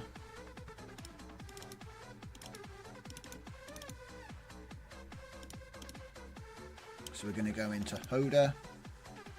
We're going to go down to... Where is it?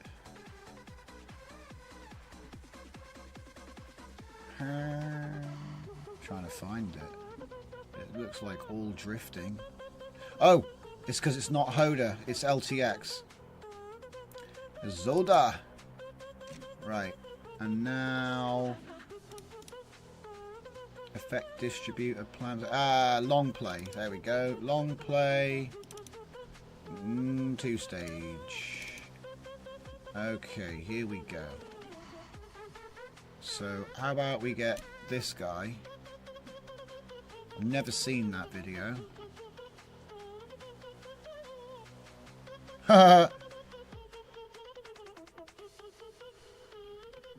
Okay. Okay. Okay, so when I was a child, we did not have a toilet. We all had to use a hole out in the backyard. How about that? And it's a dude, so we're going to change the names. We're going to go for Adam and Michael to Americans. So let's do a preview of the audio.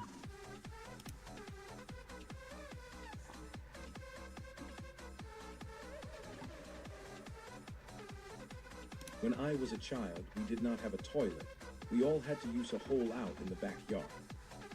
Do you know what? That sounded incorrect race. Incorrect race. Let's try Liam and Adam. Incorrect. It's not white enough. When I was a child, we did not have a toilet. We all had to use a hole out in the backyard.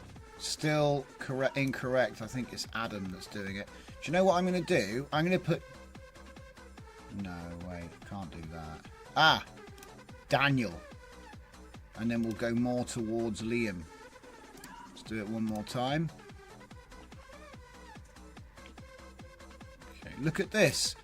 Words count mismatch on 300% of the lines. Huh? I hope that's not too important. When I was a child, we did not have a toilet. We all had to use a hole out in the backyard. Wow, that is so weird. It sounded British and then it sounded American in the end. American. Yeah. It's like it had half the British accent and half the American. When I was a child, we did not have a toilet. We all had to use a hole out in the backyard. It's close enough. And then also, I just forgot. Don't forget about DJ Z nodes. We got unclean speech, baby. Unclean speech. Because it is too clean. It's way too clean. Alright, so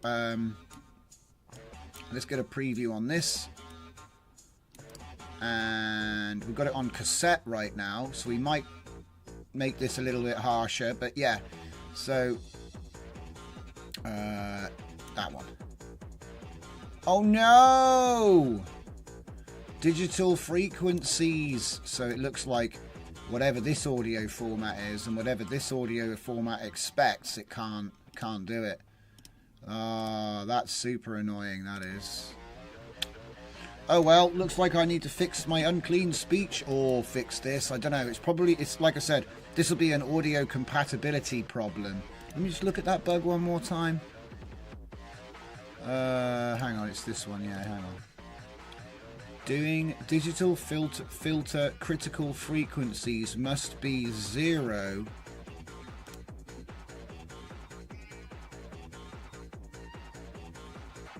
Doesn't really tell me much, to be honest.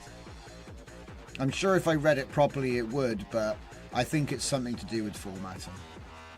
Because the problem I've noticed is that this seems to put FLAC out, right? So if I save the output from this, it's a FLAC file. But if I do a load audio and get my 2030 cars in there, right? So let's just do that one. They're going to ban cars. Yeah, they're going to ban cars. If I take that and save this one, that is also a FLAC now. God, it's weird. It's like you can never really tell because it started off as a WAV. So what the heck? Where did it get to? Did this turn it into a FLAC? What turned it into a FLAC? That's what I want to know. Isn't that weird? So I can do TTS out and it makes it a FLAC. Hang on a minute. Yeah, anyway, so like I said, there's some like finer points here which I need to figure out. I think that it's something to do with the audio format. Like some kind of difference between all caps audio and lower caps. I think it's just whatever the code is, but yeah. Oh, that's a shame. I wanted to use filters on the audio. I wonder if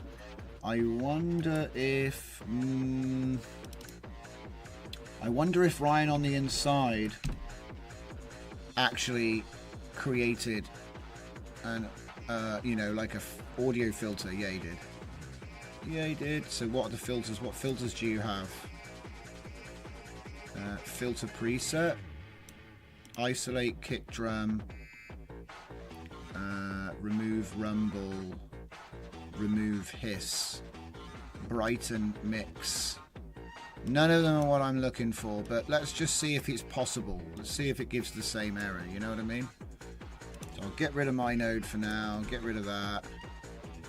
Okay, let's see what happens. I'm going to put that into the preview there as well. Preview, preview, and let's get that preview.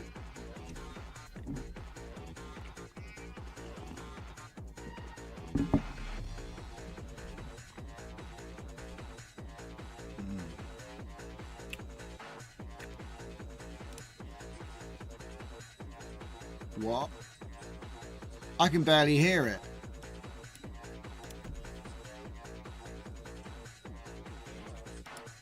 What the heck? I don't know what that's supposed to do, but it made it super quiet. He also had a custom filter. And it's just low pass, high pass, cut off. Okay, fine. Audio.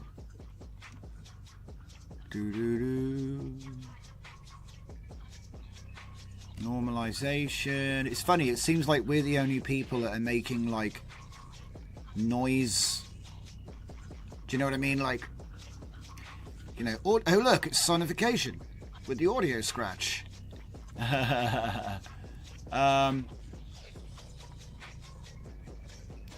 Yeah, I don't think anybody else is making... Well, look, I always say this when I'm like right in the zone, but the reality is I don't even have every node on the planet, so what the hell? You can't just search for them like this. Some of my audio nodes, some audio scratch v2, yeah. Agreed. I think that the problem of why it doesn't work is fundamentally, look, digital filter frequencies must be 0 lesser than WN lesser than 1. So I think that I'm literally just breaking the rules. Look, audio shape before EQ, audio error in EQ. So I'm doing something. If you don't modify anything, it may spit out compatible audio.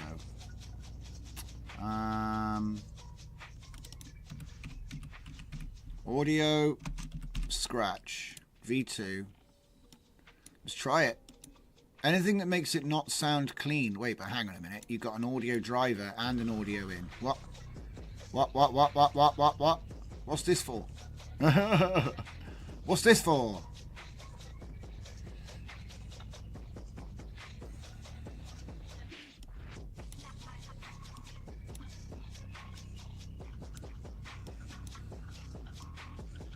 Because I've got audio. I've got audio in. What's the audio driver? I'll drive it with itself. Lamau. Like, no, Johnson, don't do it. What have you done? Nothing. It wouldn't run. I don't know why. Nothing happened.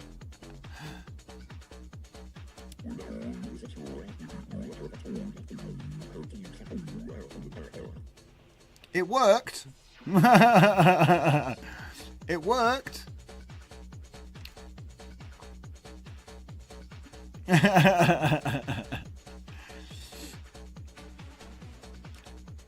But it's not what I'm trying to do. All I was trying to do was make this not sound quite so clean. So do you think that... Wait. Never mind. So essentially, this is how it's supposed to work. What I'm trying to do is I'm spinning the wheels on this bloody unclean speech thing. Why doesn't it work? Grr. You know? Grr. Why doesn't it work? Grr. It seems like if I just try to pass it this, it's just going to be like, nope. Which is funny because it does work. But it works when I do a load audio, not a preview audio. It's just annoying. It's just annoying. Bloody audio formats on this platform. Nightmare.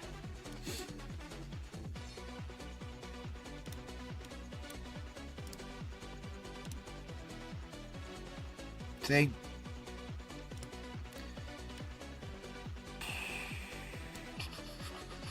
What I'm thinking is, because it's a frequency problem, I don't think that it's a problem that we've had before. Well, anyway, yeah, exactly. It doesn't matter. It was a finer point. It was a finer point, to be fair. So, if I do cue that, okay. So now we're actually ready to do the thing, right?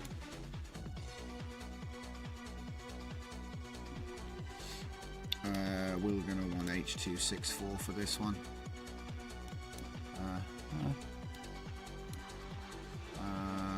Right.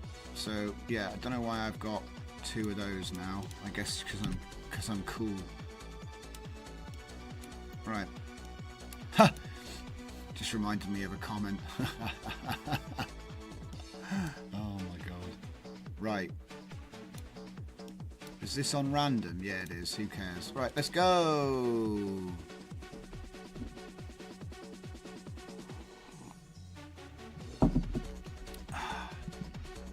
Should have said trim to audio.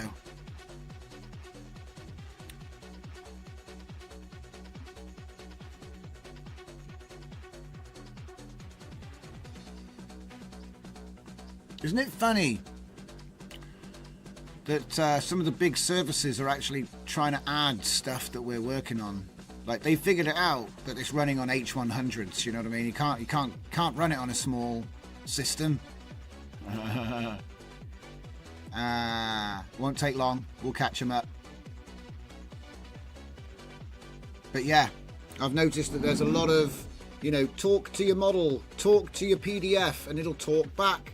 All that kind of stuff is starting to come, and I reckon we can build it all with what we've got already. It's just putting everything together. There's a few bridges that need building, you know. But it's not like laying down transatlantic cable. It's more like just going across that ravine there. So it's an effort, but it's not like a gargantuan effort. And then you end up with a workflow like this, which is literally like text-to-speech, load video, latent sync, combine. It doesn't get any simpler than that. Well, it does. You already made these and you have a load audio node, I guess, right? You know, you could save this audio and then you could have it load audio, so then you don't have to wait for the TTS even. You just go load audio, load video, latent sync, save. But that is literally as easy as it gets. I can't make it any easier than that. But this sort of idea of reducing the number of nodes and breaking it down into processes seems to be good for efficiency, not speed. It's good for efficiency in terms of like how hard it is, how much compute you need.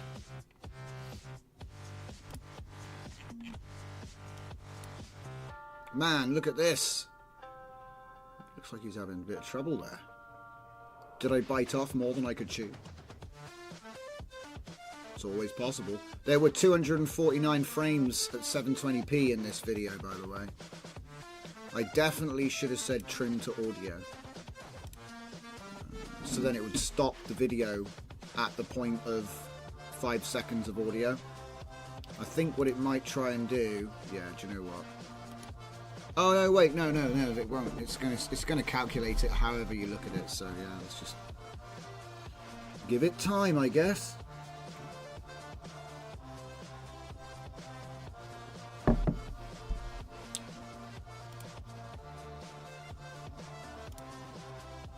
Oh, here it comes.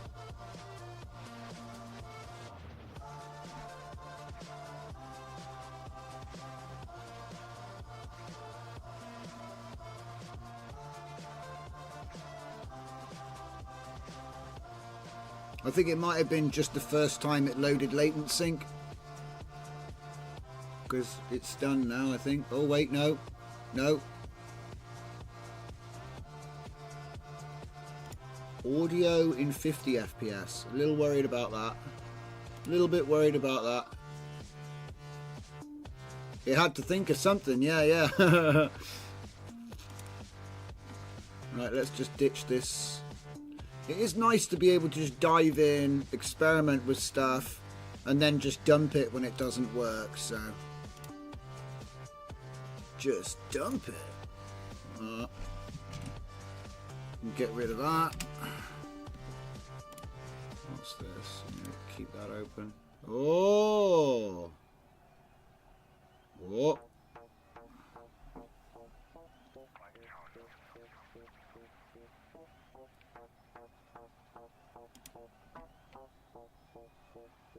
Okay. But yeah, this would be a big cook. Normally what I would do is I'd actually break it down with the meta batch.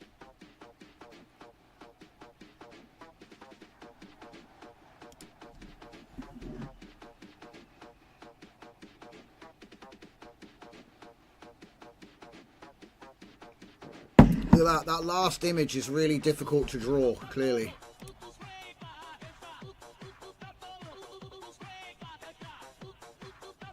But if he's sampling it in frames of 16, it's gonna take a while. So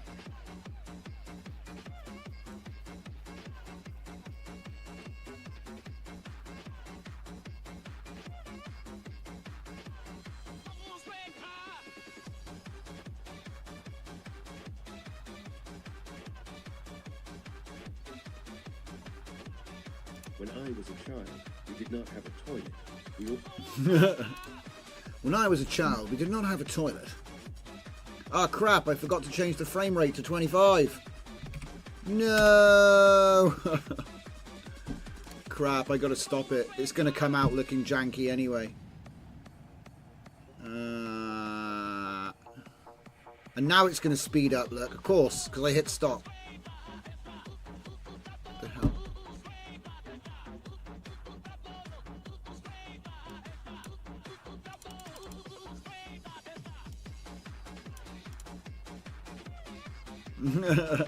I hit stop and it suddenly went into hyper speed.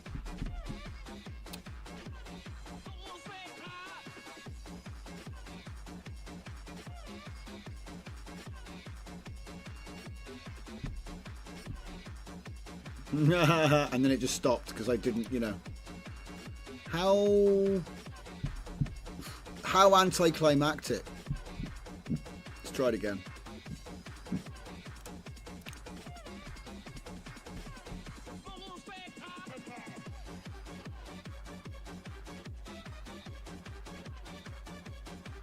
Video file exists. Temp quals to MP4. Isn't that nice? It already had something left, I guess.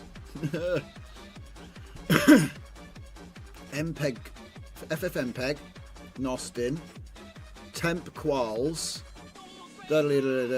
temp video, reading video, opening video. So I guess it got to pick up from where it left off, which is nice. That's lucky.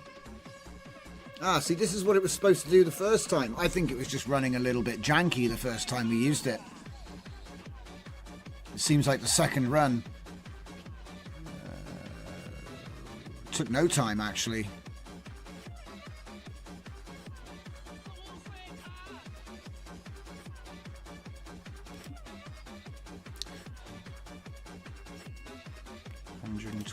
128 frames. So yeah, it cut off when the audio ended. So let's see it then. Out in the backyard. When I was a child, we did not have a toilet. We all had to use a hole out in the backyard. It's close enough. It really is close enough, guys. So if I save that, get a group, 1.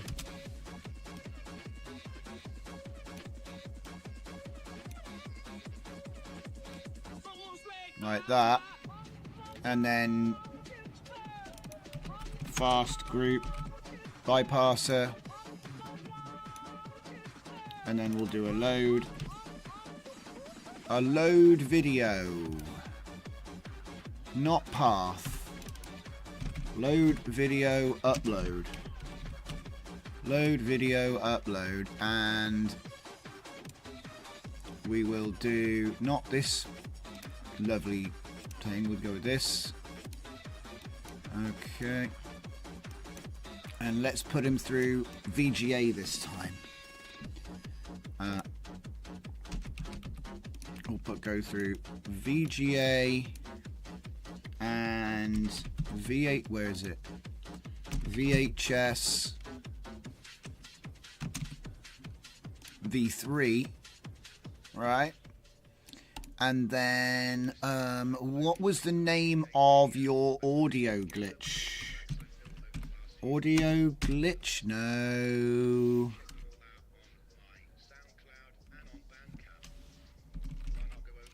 Sonification scratch. That's not it. Buffer glitch. Yeah, that's the one. I think that'll give it a layer of authenticity. Okay, so we go like that. And we get the audio and go like that. And then we get the video combine. And then we put the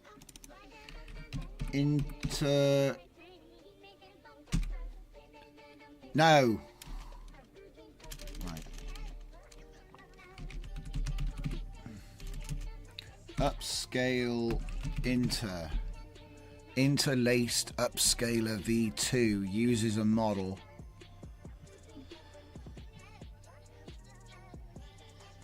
Interlaced upscaler V2 is not GAN. That's the one. It's that one that I want. Yeah. Put that in there, this in there. Okay, so now we've got a little effects rack.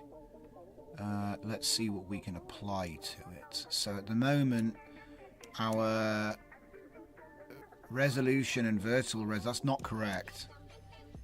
But I don't think that's going to change. I don't want scan lines because they're overpowering.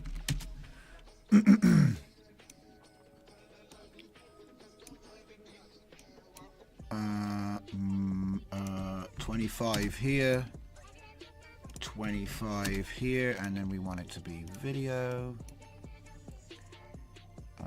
Refresh rates should be 25. Put it into long play mode, and I forget, I think I have to turn that up. Now, freeze frame duration, number of glitches will say 2 and 3, and then here it's already in 16:9. Scale factor will go to 4. Edge enhancement will go to 3. We're going to go with advanced bicubic bob.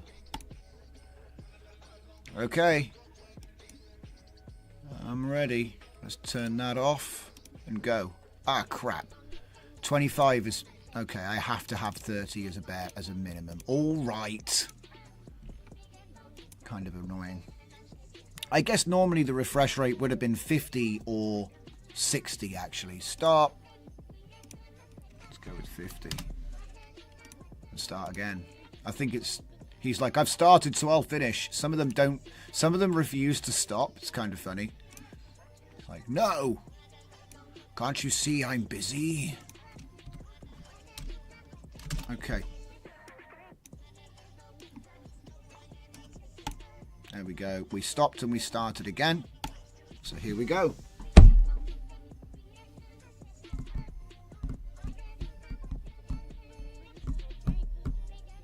Always random timing, the buffer glitch, number of randoms and length in frames you determine. Yeah, do you know what, Electrolab? I kind of like that approach because the biggest drawback... Whoa, run out of memory. Ran out of memory? Boba Fett? Let's go back to 2. Oh, I know what it is. Is this already a huge video? Hang on. I could have sworn they're just 720p. Ah, they're 720p. So that means you don't need to 4x. You only need to 2x. Oh, my God. Properties. Yeah, 1280 by 736.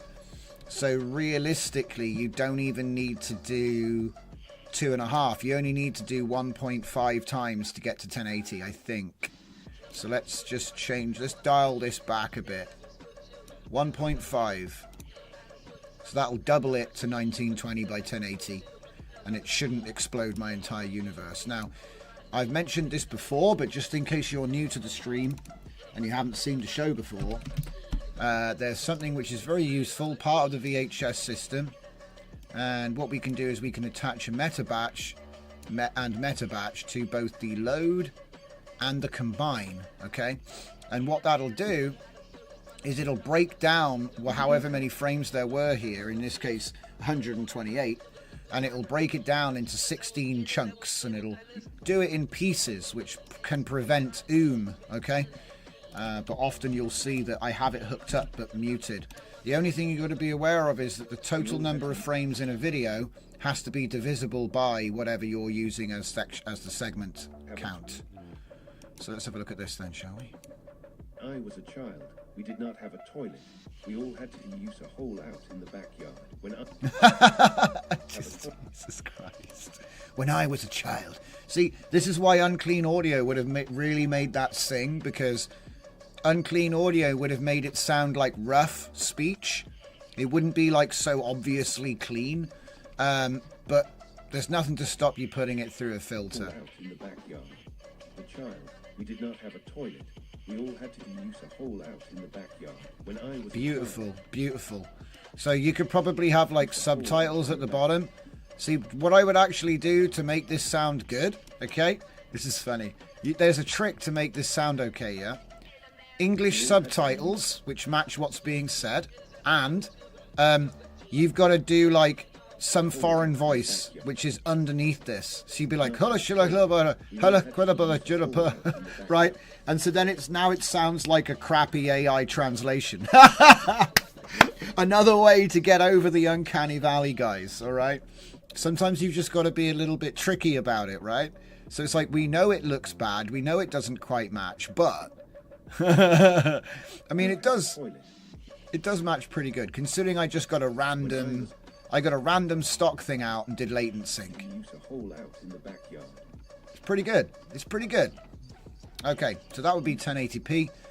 What I'm going to do, as I did with the last one, I'm going to chuck that one in the general chat, and I'm going to say TTS to latent sync will improve once Unclean Audio is working again. Working with this. There it is. There it is. Alright, so we've chucked it up in general. If you want to check that out, there's a link in the description to join the Discord. Okay, and with that little project complete, yeah, so we've done generated text to speech with generated video, latent sync, and now they're saying what we want them to say, and then we put a few effects on it just to get it over the hill. Alright, that's everything I got for you tonight, guys. We'll be back tomorrow, a little bit earlier than usual. We're going to be starting at 7 every day, so probably start at 6 tomorrow. So I'll look forward to seeing you. Thanks to everybody who came and hung out tonight. We'll be doing the same thing in the same place, and I'll see you next time.